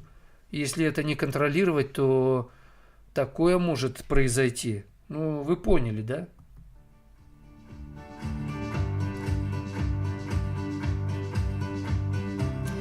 Мила пишет, вчера говорила, что сами себе проблемы придумываем от неразрешенных проблем, эмоций плюс эго. Когда мы не решаем проблемы, которые должны решать, они накапливаются незаметно, мы от них убегаем, скрываемся, игнорим, а потом наступает момент, когда игнорировать, убежать уже невозможно. Проблемы окружили тебя со всех сторон. Куда бы ты ни бежал, везде одни проблемы. Поэтому в любом случае лучше решать проблемы, которые есть здесь и сейчас. И хотя эмоции могут говорить, да ну в баню, не хочу, достало. Я что, крайний? Да, эмоции могут вам об этом говорить, а разум говорит, надо решать проблемы. Начинаешь решать проблему, решаешь, пока не решу, даешь себе такую установку, а потом оба! И эмоции начинают тебе подчиняться. Вот так это работает.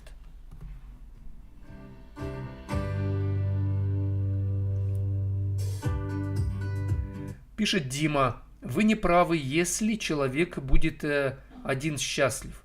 Он ничего делать не будет.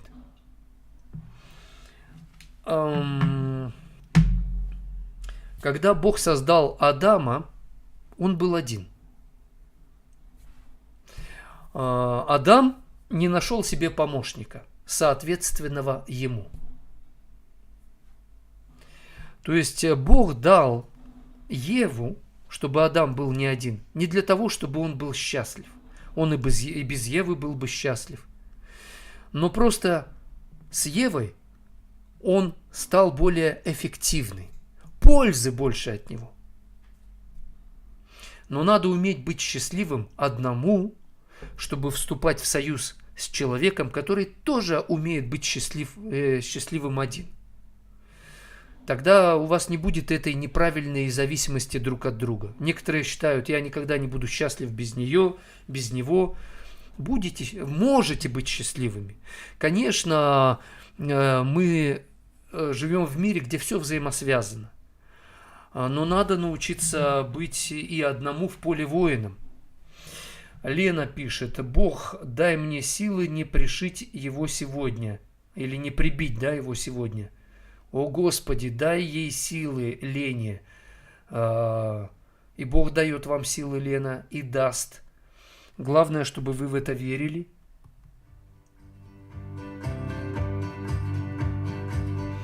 Наталья пишет: страх – это хорошо, страх – это наша движущая сила. Да, страх стимулирует выработку адреналина в крови, в организме. Адреналин нам нужен, это полезная реакция, она очень важная.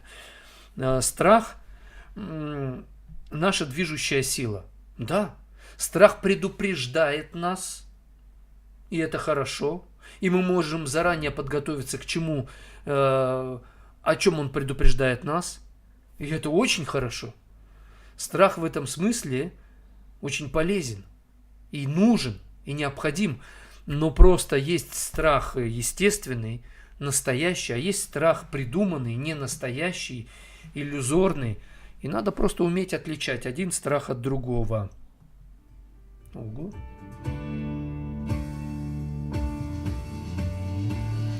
Артем пишет: женщины иногда не сдерживают эмоции. Ну, конечно, и это нормально. И порой и не надо сдерживать эмоции. Надо их наружу, пусть они выходят, иначе они начнут разрушать внутри. И начнете болеть, надо избавляться от эмоций. Просто уметь делать это правильно. Можно и покричать, но при этом предупредить, сказать: сейчас я поору, избавлюсь от эмоций, и мы продолжим разговор. То есть есть разные способы, и это очень важно — избавляться от эмоций, позволять этим эмоциям выходить наружу, и чтобы они не таились там внутри.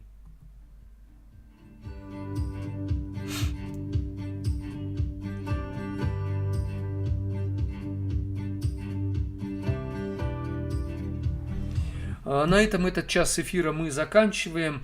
В следующем часе рассмотрим ситуацию у Натальи. Она прислала очень интересное сообщение по поводу карьеры, по поводу эмоций, по поводу вот этих дилемм жизненных, что она и личность, она и женщина, и вот эти отношения, они и нужны, и в то же время ты от этого страдаешь. Нет человека, нет проблемы, да, и одному проще.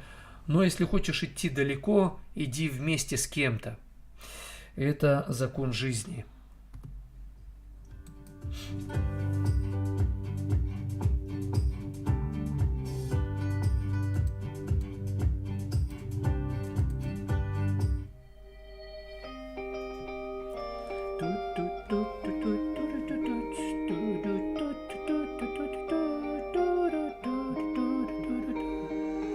Я не могу останавливать время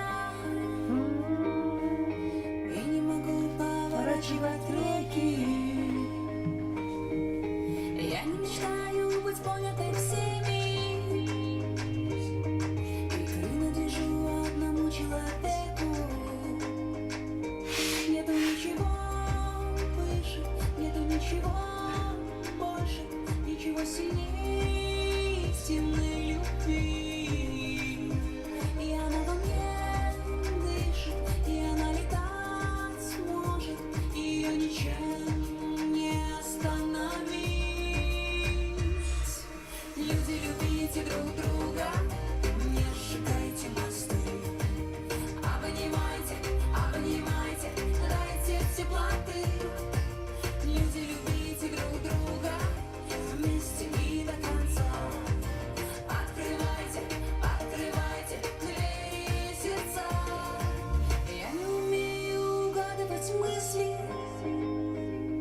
не стану иною. Но я хочу, чтобы счастливы были люди, которые рядом со мною. Это я для себя. Нету ничего выше, Нету ничего. И для соцсетей, где выложу эти фотки. ничего сильнее истинной любви. Я понял. И она Принимаю шутку. дышит, и она летает. Может ее ничем не остановить.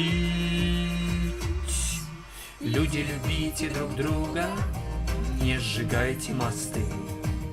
Обнимайте, дайте теплоты. Люди, любите друг друга, вместе и до конца.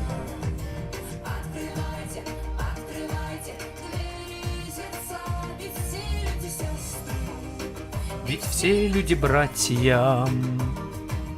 Открывайте, открывайте двери и сердца. Ведь все люди сестры. Ведь все люди братья. Спасибо за лайки. Открывайте, открывайте двери сердца. Люди, любите друг друга. Люди, любите друг друга. Люди, любите друг друга, не сжигайте мосты. Обнимайте, обнимайте, дайте теплоты. Люди, любите Друг друга вместе и до конца. Открывайте, открывайте двери сердца. Эй, Ведь все люди сестры. Ведь все люди братья. Открывайте, открывайте двери и сердца. Ведь все люди сестры. Ведь все люди братья. Когда с женой спою, может быть, сегодня?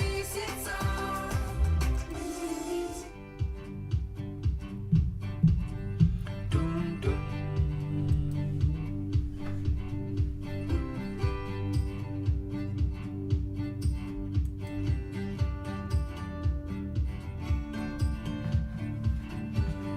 Прямой эфир «День добрый», и я ведущий Евгений Сарапулов с вами для вас. Скоро начнем следующий час.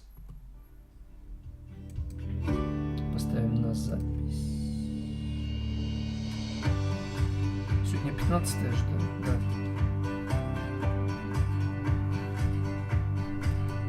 Да. Опачки. Ну все, поехали. Прямой эфир «День добрый». А тема взята из реальной жизни реальной женщины. Она пишет: всю жизнь делала карьеру и искренне не понимала, зачем мне мужчина. После 50 появился страх одиночества и начала меняться. Сначала нашла для себя новый смысл в отношениях, потом начала разбираться, как это работает. Потом учиться стала синергии. Самое главное во всем этом – захотела и стала учиться. Стала учиться с установкой: буду учиться, пока не научусь. Была крайность? Была.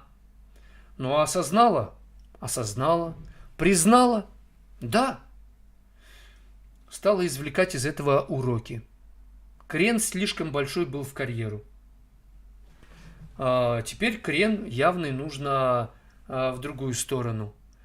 И тоже не переборщить, потому что появится где-то вот тот самый баланс. Главное его не пропустить, этот баланс.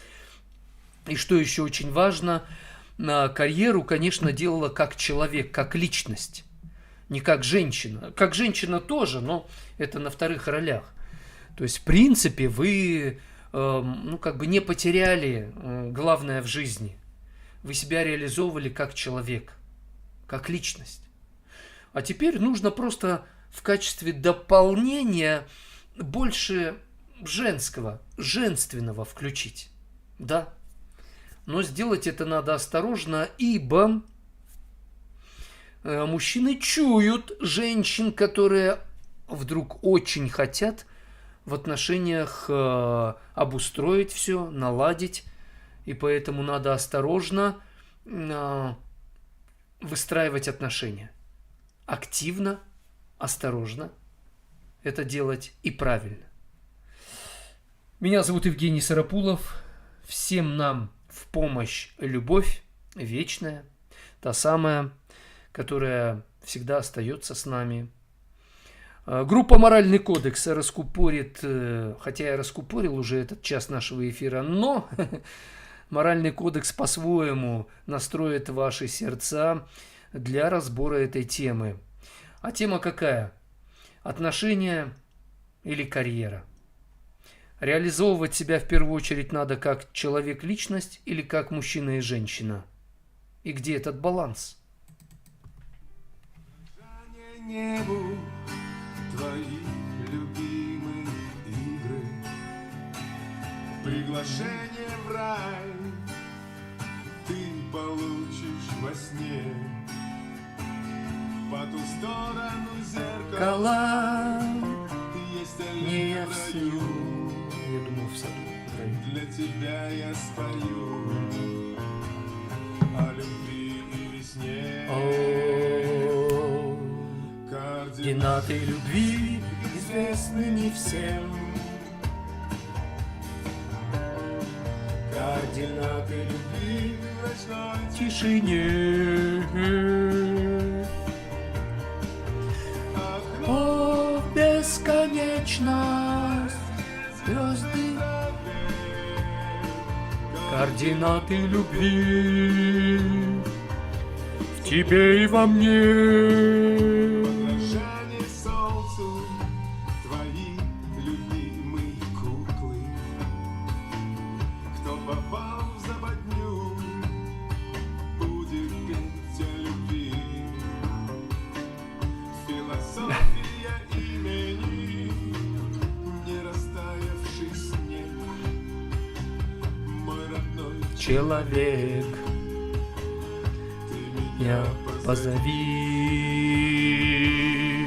Координаты любви известны не всем. Координаты любви в ночной тишине. Окно в бесконечность. Не буду портить.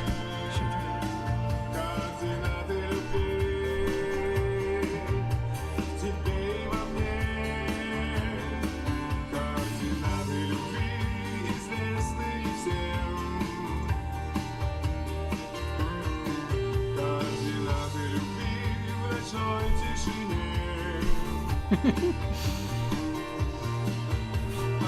Все. Конечность, где звезды на небе. Координаты любви в тебе и во мне.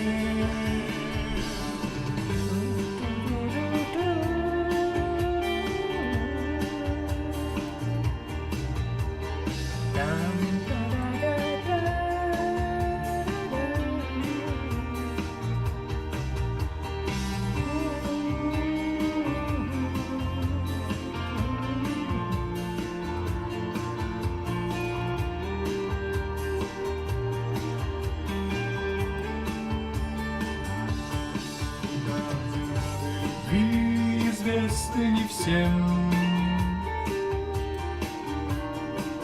Координаты любви в ночной тишине.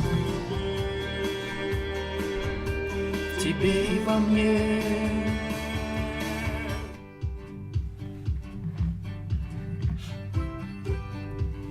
Итак, баланс между поиском и реализацией себя как личности и человека или как женщины и мужчины, но в частности женщины.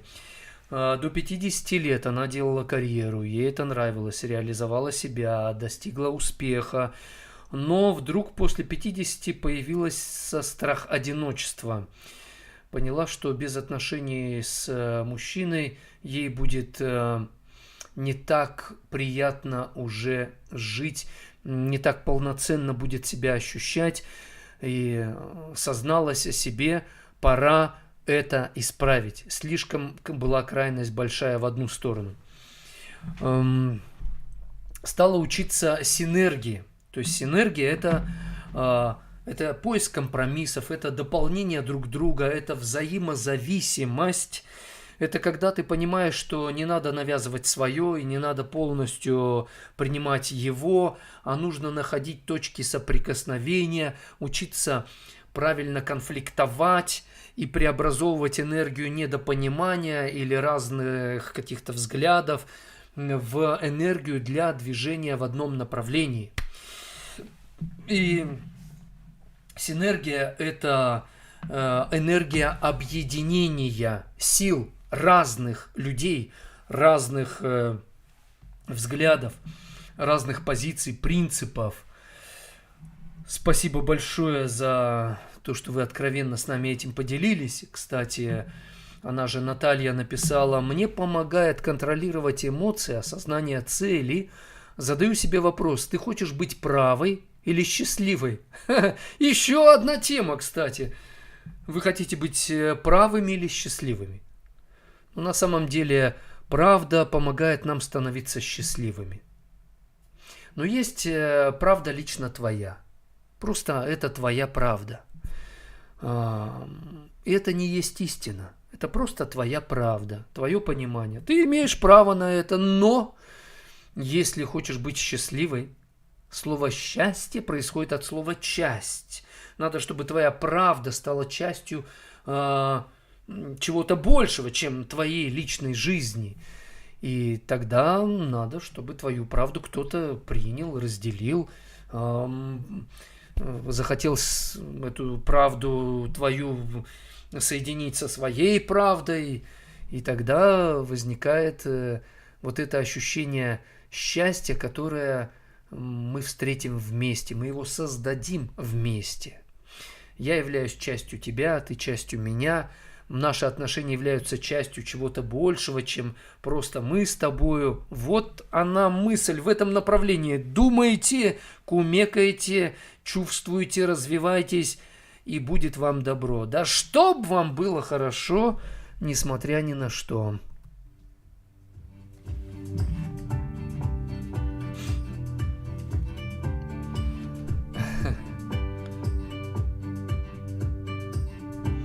У нас сообщение от Прелестия. Если он устал, не надо бесить. Это первое. Потом ему же и стыдно будет. Так если вообще любой человек устал, не надо его доставать. Пусть отдохнет. Если он устал, вы знаете, как говорят давно уже, отдых – это смена деятельности. То есть надо просто понять, в чем он устал, а в чем он силен. И подзагрузить его там, где он может что-то, и у него точно получится. Это же так всегда. Вот я, например, мышцы качаю в теле. Если ты подтягиваешься, одни мышцы нагружаются. Если ты отжимаешься, другие. Приседаешь, третьи мышцы. Просто меняешь. Вот так же и здесь. Есть факт, обнаруженный учеными. Мужчина и женщина, возвратившиеся с работы, у мужчины на 70% падает электрическая активность мозга, то есть ему тяжело после работы сразу включаться в решение каких-то задач, проблем. Ему надо минут 20-30 отдохнуть. У женщины процентов на 10-15 электрическая активность мозга после работы понижается. То есть она чисто эмоционально более работоспособна сразу после работы. Поэтому мужчине нужно просто дать какой-то вот такой конкретный, прям конкретный отдых, 20-30 минут, а потом он опять может врубиться и сделать больше, чем женщина. Женщине нужен микроотдых, особенно эмоциональный отдых. И вы знаете, какой отдых вам нужен. Чтобы он подошел, сказал: «Я тебя люблю», или там обнял, почесал где-то там, погладил какое-то место. Вы знаете, что вам надо, так ему и говорите. Вот здесь погладь, тут почеши, тут поцелуй, тут скажи. Вот это слово скажи. И все. И мужчине много не надо дел делать, а вы знаете, что вам нужны эти мелочи.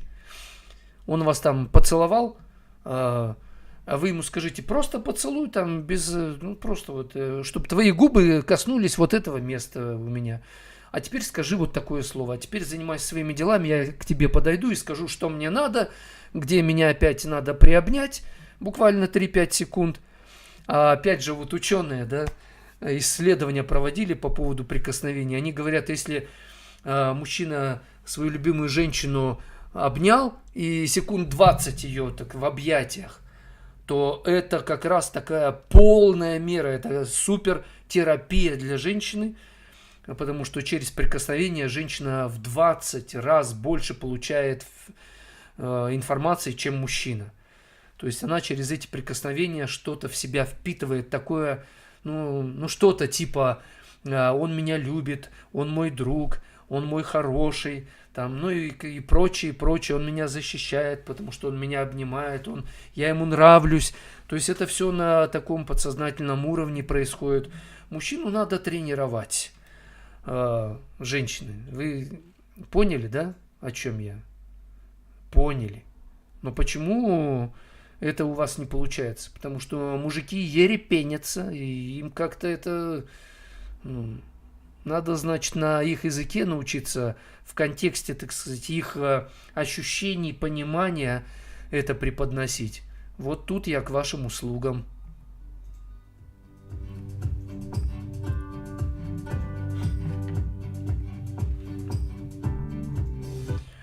Пишет Мария, расслабляется, когда выпьет и не подвигнется.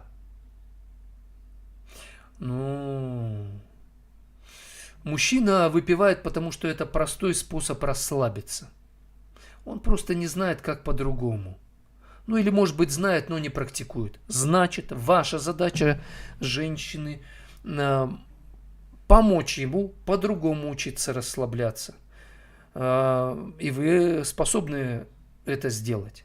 Поверьте, у вас это получится. Просто надо быть креативной и настойчивой. И вовремя его поощрять. Да, то есть мужчина обычно не ищет много разных способов. Мужчины более простые, они хотят найти какой-то конкретный способ, работающий здесь и сейчас, и вперед. А надо, чтобы они вкусили вот эти нюансы.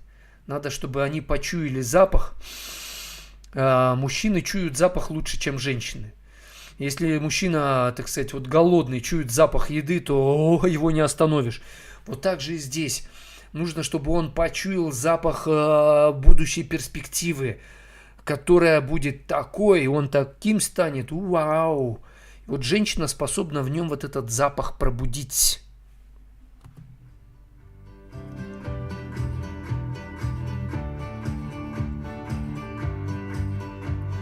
Максим пишет, у меня много эмоций, но далеко не все из них видят окружающие. И не надо, чтобы видели все. А какие-то эмоции надо показать. Я же показываю эмоции, но во время трансляции, да, сегодня я, кстати, более эмоциональный, по-моему, чем вчера был. Я намеренно показываю вам свои эмоции. Я вчера ходил к врачу, урологу. У меня почку надо было УЗИ проверить после операции. Кстати, мне врач проверил, сказал, метастаз нет у вас. У меня же онкология была на правой почке, удалили ее часть. Сказали, у вас там хорошо выглядит, очень хорошо сделанная операция. Ну и я там тоже эмоции проявлял. Такой, yes, да. А он меня спрашивает, do you smoking? То есть курите? I not smoking, I not alcohol.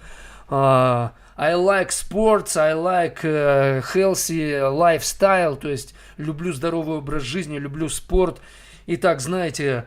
в общем, у меня эмоции были в теле, и в глазах, там, и сам врач, и ассистент его, они такие, им понравились мои эмоции, а я специально это проявил, потому что я знаю, что им от этого будет приятно. Они сделали мне процедуры правильно, я эти процедуры, так сказать, вот, ну, прошел хорошо, вел себя хорошо и отреагировал вот так, им это передалось. То есть надо учиться показывать людям свои эмоции. Это, кстати, по поводу искусства управлять своими эмоциями, это очень важно. Потому что если мы не показываем свои эмоции, мы не видим реакцию со стороны, а со стороны что-то виднее. И эта реакция со стороны, она нам позволяет увидеть то, что мы сами не увидим без этой реакции со стороны. Do you like workout? Владимир Чопа. Молодчага. Пишет Светуляна. Жена попросила называть тещу мамой. Теперь мы с женой спим отдельно. Ну не могу же я спать с сестрой. Это анекдот вспомнился. Да, как говорится, сказка ложь, давней намек. Добрым молодцам урок. Но надо быть добрым молодцем, чтобы урок получить, да? И урок понять, какой преподносится. Если ты не добрый молодец, то, паря, тут ничего у тебя не сработает как надо. Фирдаус пишет, а если много любовниц, а в семье агрессия, гнев и гонор? Это блевотное, отвратительное, гадкое, мерзкое поведение, когда много любовниц. Это значит, что он боится любить, не учится любить, не хочет этого делать. В семье агрессия, гнев, игнор. Женщине в этой ситуации нужно себе сказать: я нахожусь в тренажерном зале жизни. Мне нужно прокачать свой характер, свои качества личности, стать сильной, обрести внутреннюю силу, уверенность, свободу, независимость от этого поганого, тошнотворного, блевотного поведения мужа. Он попал в зависимость, он раб, и он как наркоман. Поэтому моя задача не стать созависимой, а обрести истинную свободу внутри себя, чтобы если он уйдет от меня к кому-то, я не была в состоянии разбитого корыта, но чтобы я внутренне стала независимой, самостоятельной, свободной, сильной, уверенной. И, кстати, у меня есть курсы, которые я продаю. Вот в них работа так построена мною, чтобы вы обрели это состояние. Поэтому Бог вам в помощь. Клава пишет, отсутствие мужского образа. Что предполагает? Это только женщины в доме, а если эти женщины были как мужчины и того же требовали от девочки, с нее требовали быть сильной как мужчина, и теперь вы требуете быть сильной как женщина. Она ведь уже один раз сломана женщинами. Теперь ей саму себя ломать, выискивать то, что сломано в себе, и снова понять, что не умеет этим пользоваться. Послушайте, вы женщина, и никто в вас не сломает это женское. Даже если сломали, как вам кажется, и перепрограммировали вас, женский инстинкт, женское естество настолько обладает мощной силой, что стоит вам просто сказать себе: я научусь быть женственной, я найду в себе женщину, и я стану полноценной женщиной. И поверьте, вы это найдете, этому научитесь, и найдете тот самый баланс. Было бы желание, но правильные действия, конечно, очень важно еще предпринимать.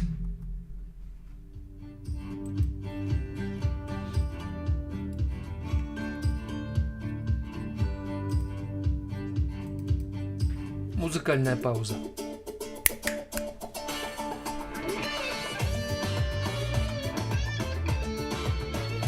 Мне жарковато становится.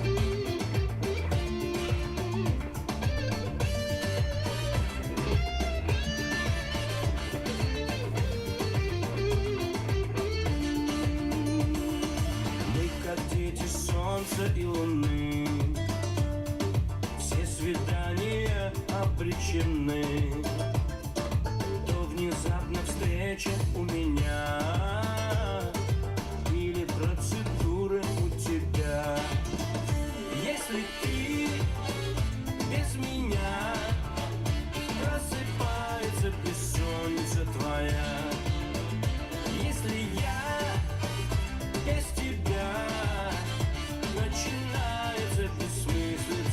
моя. Сколько будет длиться этот бред? Вечная проблема двух планет. Пусть стрела покинет тетиву, разберется с нашим рандеву. Если ты без меня, просыпается бессонница твоя. Если я без тебя, начинается бессмыслица моя.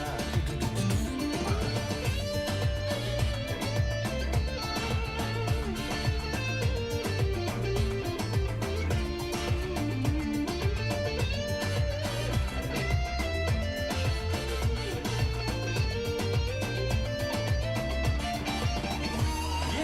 ты без меня, просыпается бессонница твоя. Если я без тебя, начинается бессмыслица моя. Если ты без меня, просыпается бессонница твоя. Если я без тебя, начинается бессмыслица моя. Начинается бессмыслица моя. Начинается бессмыслица моя. Прямой эфир «День добрый» продолжается. Меня зовут Евгений Сарапулов.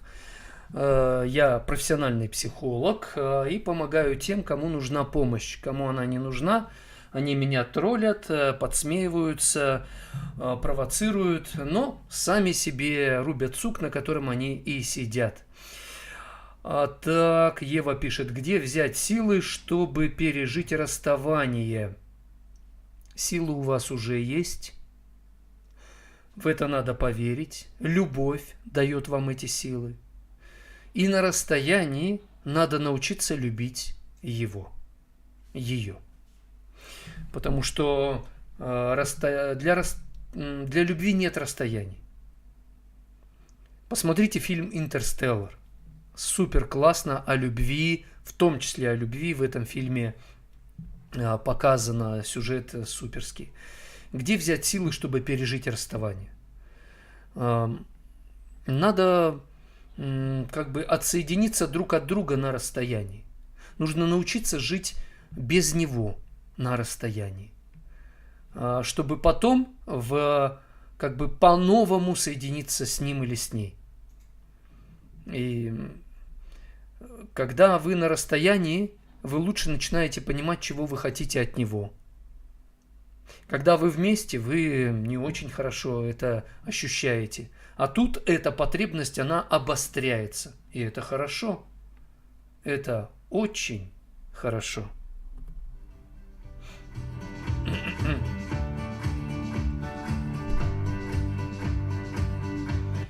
Пишет Сергей: хорошо бы у Клавы заталдычите, попросить прощения, обидели человека. Обидел, да? Прошу прощения. Не хотел. Но если Клава обиделась, пусть она сама мне об этом напишет.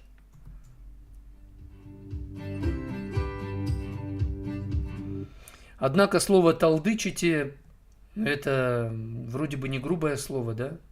Но я, видимо, его неправильно произнес, или надо было другое слово. Бывает, я ошибаюсь. Со мной бывает такое. Максим пишет: лучший способ для тренировки эмоций — это вождение автомобиля в мегаполисе. Лучший способ тренировки своих эмоций — это учиться любить свою любимую женщину, и любить своих детей, или любить своих врагов. О, вот это самое лучшее. Но о чем вы написали, тоже хороший способ. Надежда пишет: Евгений, посвящение вашей передачи. Атмосфера любви и тепла в вашей группе меня привлекла. Мощь любви и надежды, добра, ощущение света. Пора внутрь себя заглянуть бы немного, чтобы ушли печаль и тревога. И вместо них заполнимся светом, улыбаясь, танцуя при этом. Ого, вот это вы написали.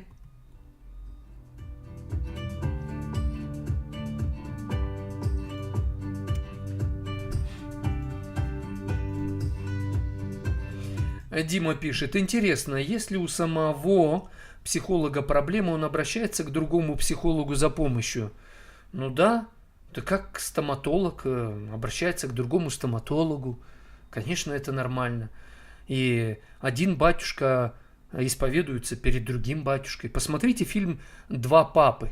О, «Два папы римских». Это очень мощный фильм. Настоятельно рекомендую. Первые минут 15 в этом фильме они скучными могут показаться, но потом... Я 2 раза посмотрел и еще хочу посмотреть. Шикарный фильм.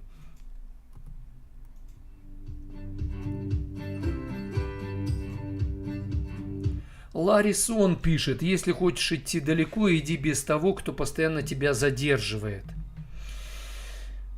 Ну, тут возникает вопрос, а зачем вы с этим человеком вместе-то соединились? Надо было договориться перед походом далеко. Надо было об этом с ним поговорить и быть уверенными в том, что вы пойдете вместе. Но бывает, что он задерживает тебя, и это спасает тебя. Бывает, человека задержали, он не сел на рейс, который потерпел авиакатастрофу или какая-то проблема была в жизни. Наталья пишет, это я уже прочитал. Лена пишет, да, запах. 3 ребенка и ни один памперс без рвотного рефлекса не поменял. Ну, для мужчин это сложнее, да, согласен. Это мужчины. Но что-то другое у него же хорошо получается и будет получаться хорошо. Верите в это?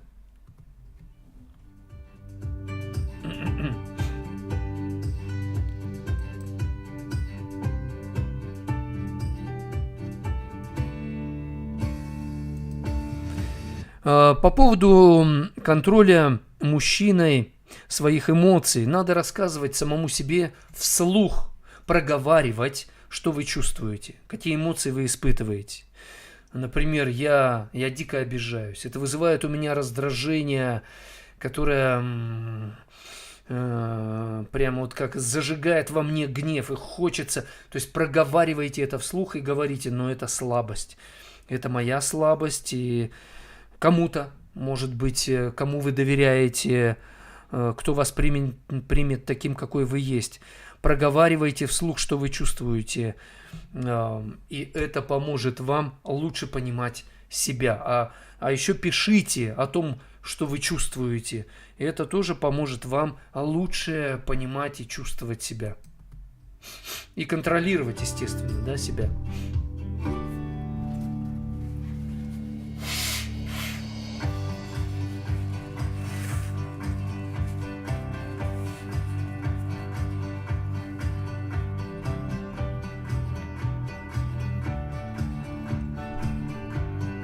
Прелестия пишет, мужчинам надо прямо говорить так и так.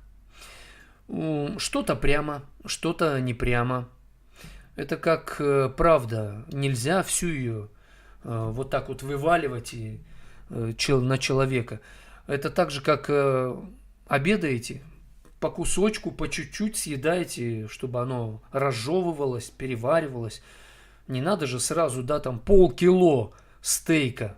Это же просто сумасшествие. Также и говорить все, вываливать вот так вот на... Это ненормально, а мы так делаем. Почему?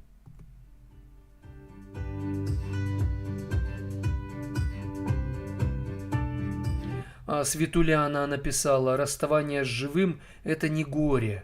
А вот если он уже не живой, тогда нет надежды на встречу только в загробном мире. В загробном мире не все встретятся. Есть жизнь вечная, там загробного мира нет. А есть действительно погибель вечная, и там загробный мир, и все, и кошмар весь этот. Будем ли мы жить вечно или нет, зависит от того, верим ли мы в Творца или нет. Просим ли мы прощения о своих грехах или нет. Руслан пишет, what do you think about exposure therapy? Exposure. I don't know what does it mean, exposure. Exposure therapy. Therapy I understand, but exposure I don't know. What does it mean? Write me, Ruslan, please.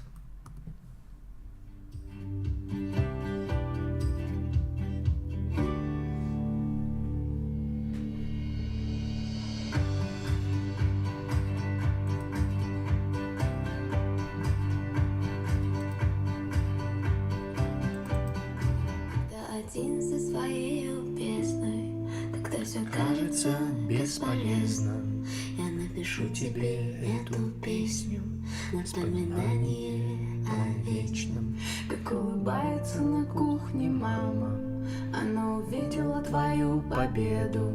Как человек рождается главный, он принял в твоей жизни эстафету. Да, все непросто иногда, но жизнь, она все ставит на свои места. Да, наступают холода, но ты улыбайся хоть иногда. Но ты улыбайся хоть иногда. Когда работа до последнего, и твоя вера почти иссякла, ты вспомни, как с друзьями бегали, друг перед другом давали клятвы. Ты передумай грустить без повода, ведь твоя жизнь на ладони у Бога. Оставь свои страхи и доводы, пусть улетит с первым снегом тревога. Да, все непросто иногда, но жизнь, она все ставит на свои места.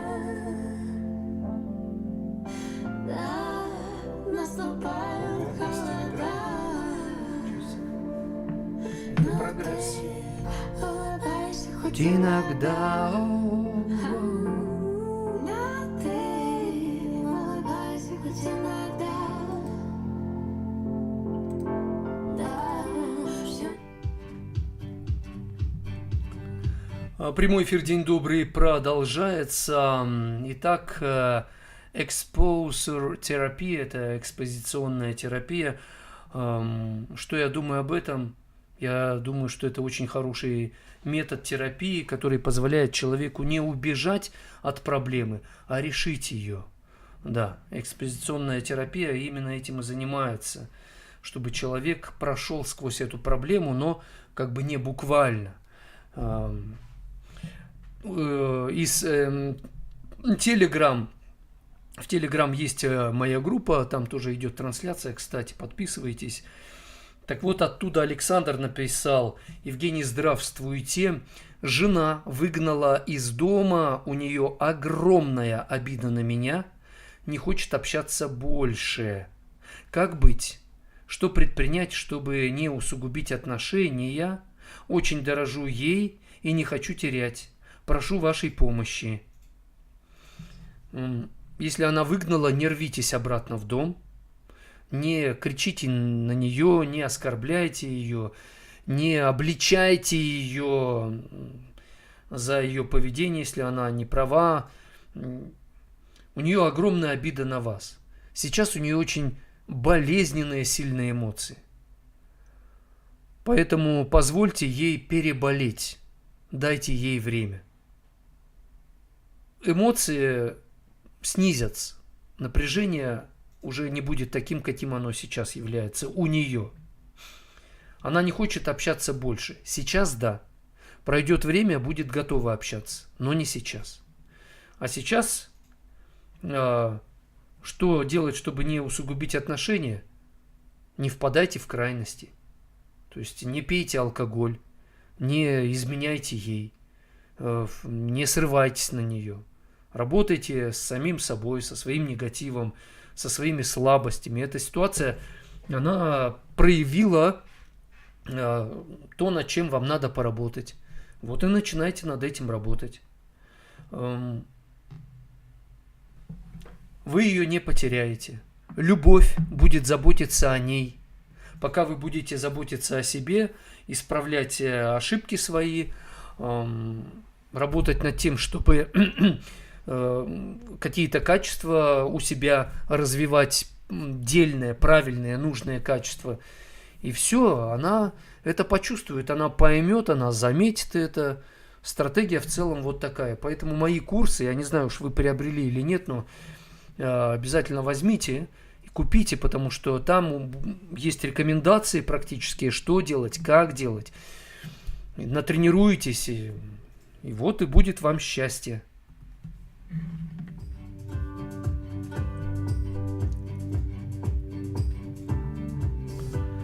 Шторы Кадрия пишут, когда женщина учит мужчину, как ему жить, то ни один мужчина эмоции при любом желании не сможет удержать.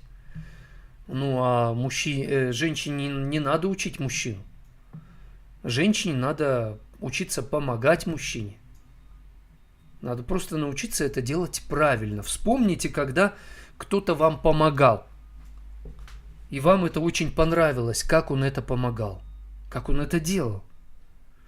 Бывает, например, я во время трансляции. Действительно, бывает, учу вас, а бывает, помогаю.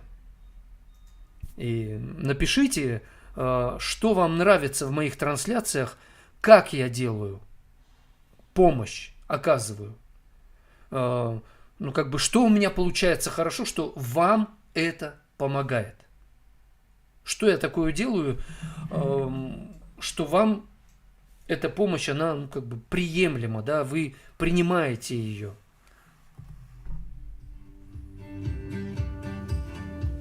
Марина Р. пишет: Евгений, а в чем у нас прогресс? А я не понимаю, о чем вы. В чем у нас прогресс? У нас это у человечества, у страны, у нашего сообщества, у нашей аудитории в эфире. Или уточните, пожалуйста, что вы имеете в виду у нас. Вот это да, Татьяна, моя давнишняя знакомая, подруга, можно сказать, нашей семьи. Привет из Белоруссии, из Беловежской пущи. Вот это да! На-на-най, на-на-на, ла-ла-лай, лай-ла-ла, ла-ла-лай, ла-ла-ла, ла-ла-ла. Беловежская пуща, да? Помните? Вот эта тема. Таня, сделай фотографии из Беловежской пущи, пришли, пожалуйста, мне. Очень хочется видеть эту пущу твоими глазами.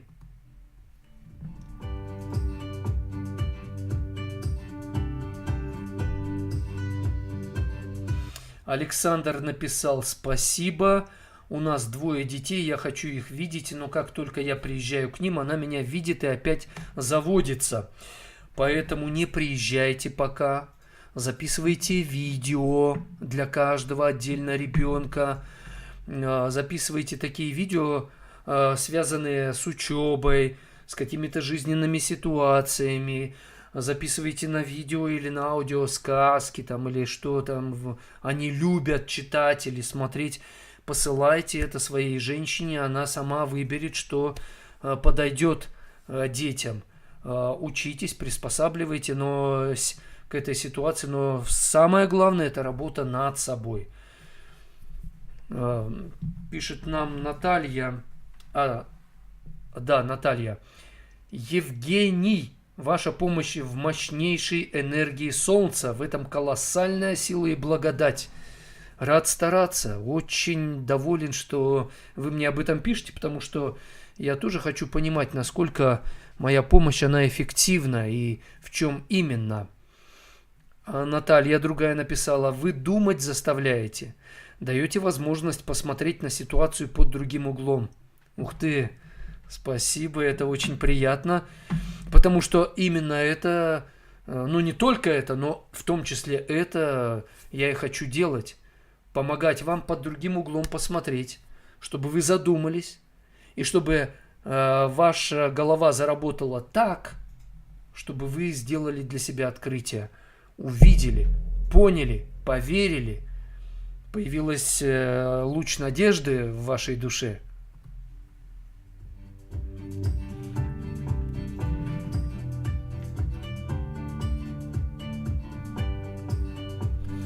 Светлана пишет: правда по частям растянется на неделю. Это травмировать лишний раз человека.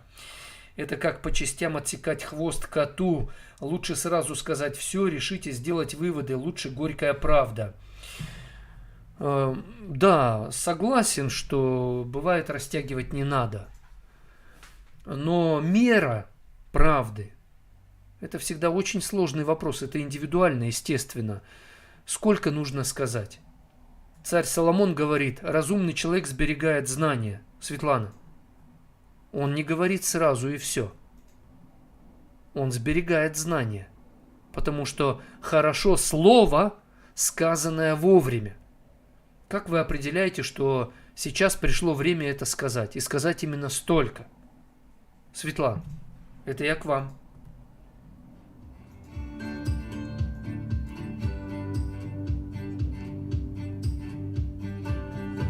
Оксана пишет: мне нравится, что вы не заставляете, не вынуждаете, а спокойно объясняете, рассуждаете, советуете, при этом не ругаясь, не осуждая. О, вот это для меня тоже очень ценно, потому что, реально я тоже именно к этому стремлюсь, потому что я обязан следить за тем, чтобы оставлять вам свободу выбора. Да. Потому что Бог дал вам свободу, и кто я такой, чтобы эту свободу у вас забирать и лишать вас ее?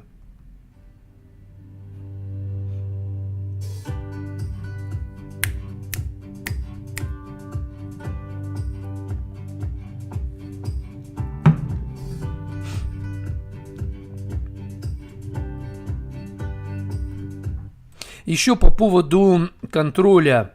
Если мужчина хамит и оскорбляет женщину, это привычка. Почему мужчина к этому привыкает?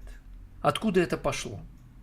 Да, это может идти из семьи. Когда отец обижал маму, оскорблял, и сын видел это часто, много. Оттуда это может идти. С кем поведешься, от того и наберешься. Есть мужчины, которые не всех женщин оскорбляют, но каких-то женщин унижают, оскорбляют. И если ты этих мужчин видишь, с ними водишься, ты можешь подцепить это, заразиться, и потом у тебя это будет проявляться по отношению к любимой женщине. И это большая-большая проблема. Когда вы унижаете других женщин, вы унижаете в первую очередь самого себя. Почему? Вообще человек, унижая другого человека, унижает себя. И почему мы этого не понимаем, что унижая других, мы унижаем себя? Вот в чем вопрос. Мой вопрос, ваш ответ. Ожидаю ответа от вас.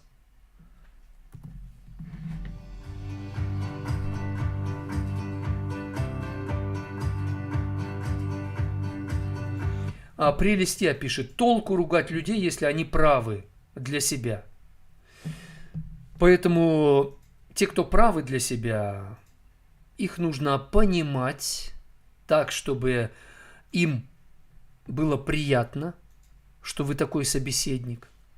Они расслабятся и невольно дадут вам право влиять на них. Так это работает. Александр пишет: она не расценит мой уход и не общение с детьми как то, что мне не нужна семья. Но я же вам сказал, что вам надо делать. Записывать видео, посылать ей. Если она даже это расценит, главное, чтобы вы понимали, что вы делаете правильное дело. И тогда все тайное рано или поздно станет явным, и правда будет ходатайствовать о вас. Любовь будет вашим адвокатом. А чего желать лучшего, да, нежели любовь, которая является вашим адвокатом.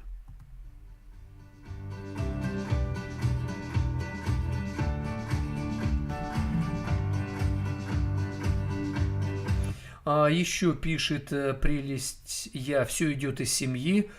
Согласен. Не буквально все, но многое. Дима пишет, существует в психологии ругательная терапия. Есть, но это как бы не научный метод. Это такой, придуманный кем-то из психологов. Любовь пишет, Евгений, очень нравится ваше понимание жизни и очень откликается, что дает уверенность и подтверждение своих выборов. Ваши эфиры как глоток воздуха. Это слава Богу, этому я сильно-сильно рад.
Не могу найти песню, которую я приготовил, ну ладно.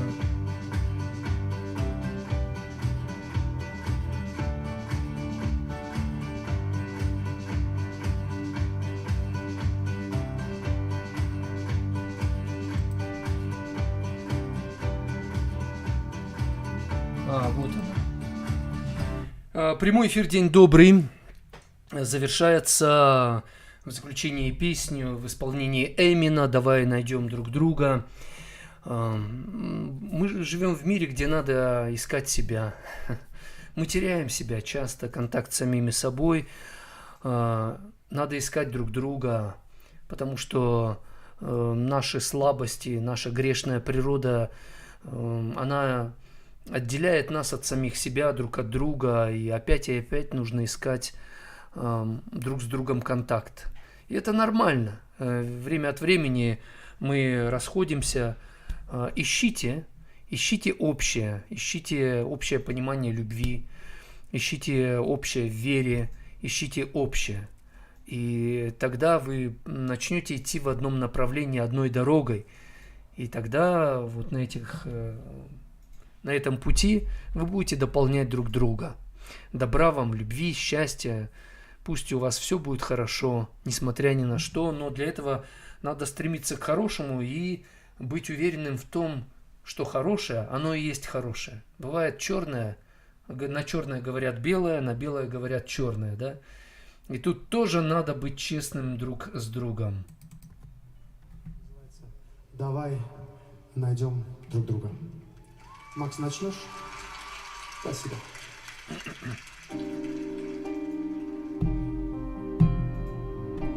Моё одинокое вдаль хочет скорее к тебе, и ты просто сделаешь шаг навстречу. Мысли мои кружат, мелодии в тишине, сердце твоему стук отвечу. Давай найдем друг друга, давай согреем солнце нами, давай найдем друг друга. И это не сложно, да. И это не так нужно нам. Давай найдем друг друга. Давай согреем сердце не слова.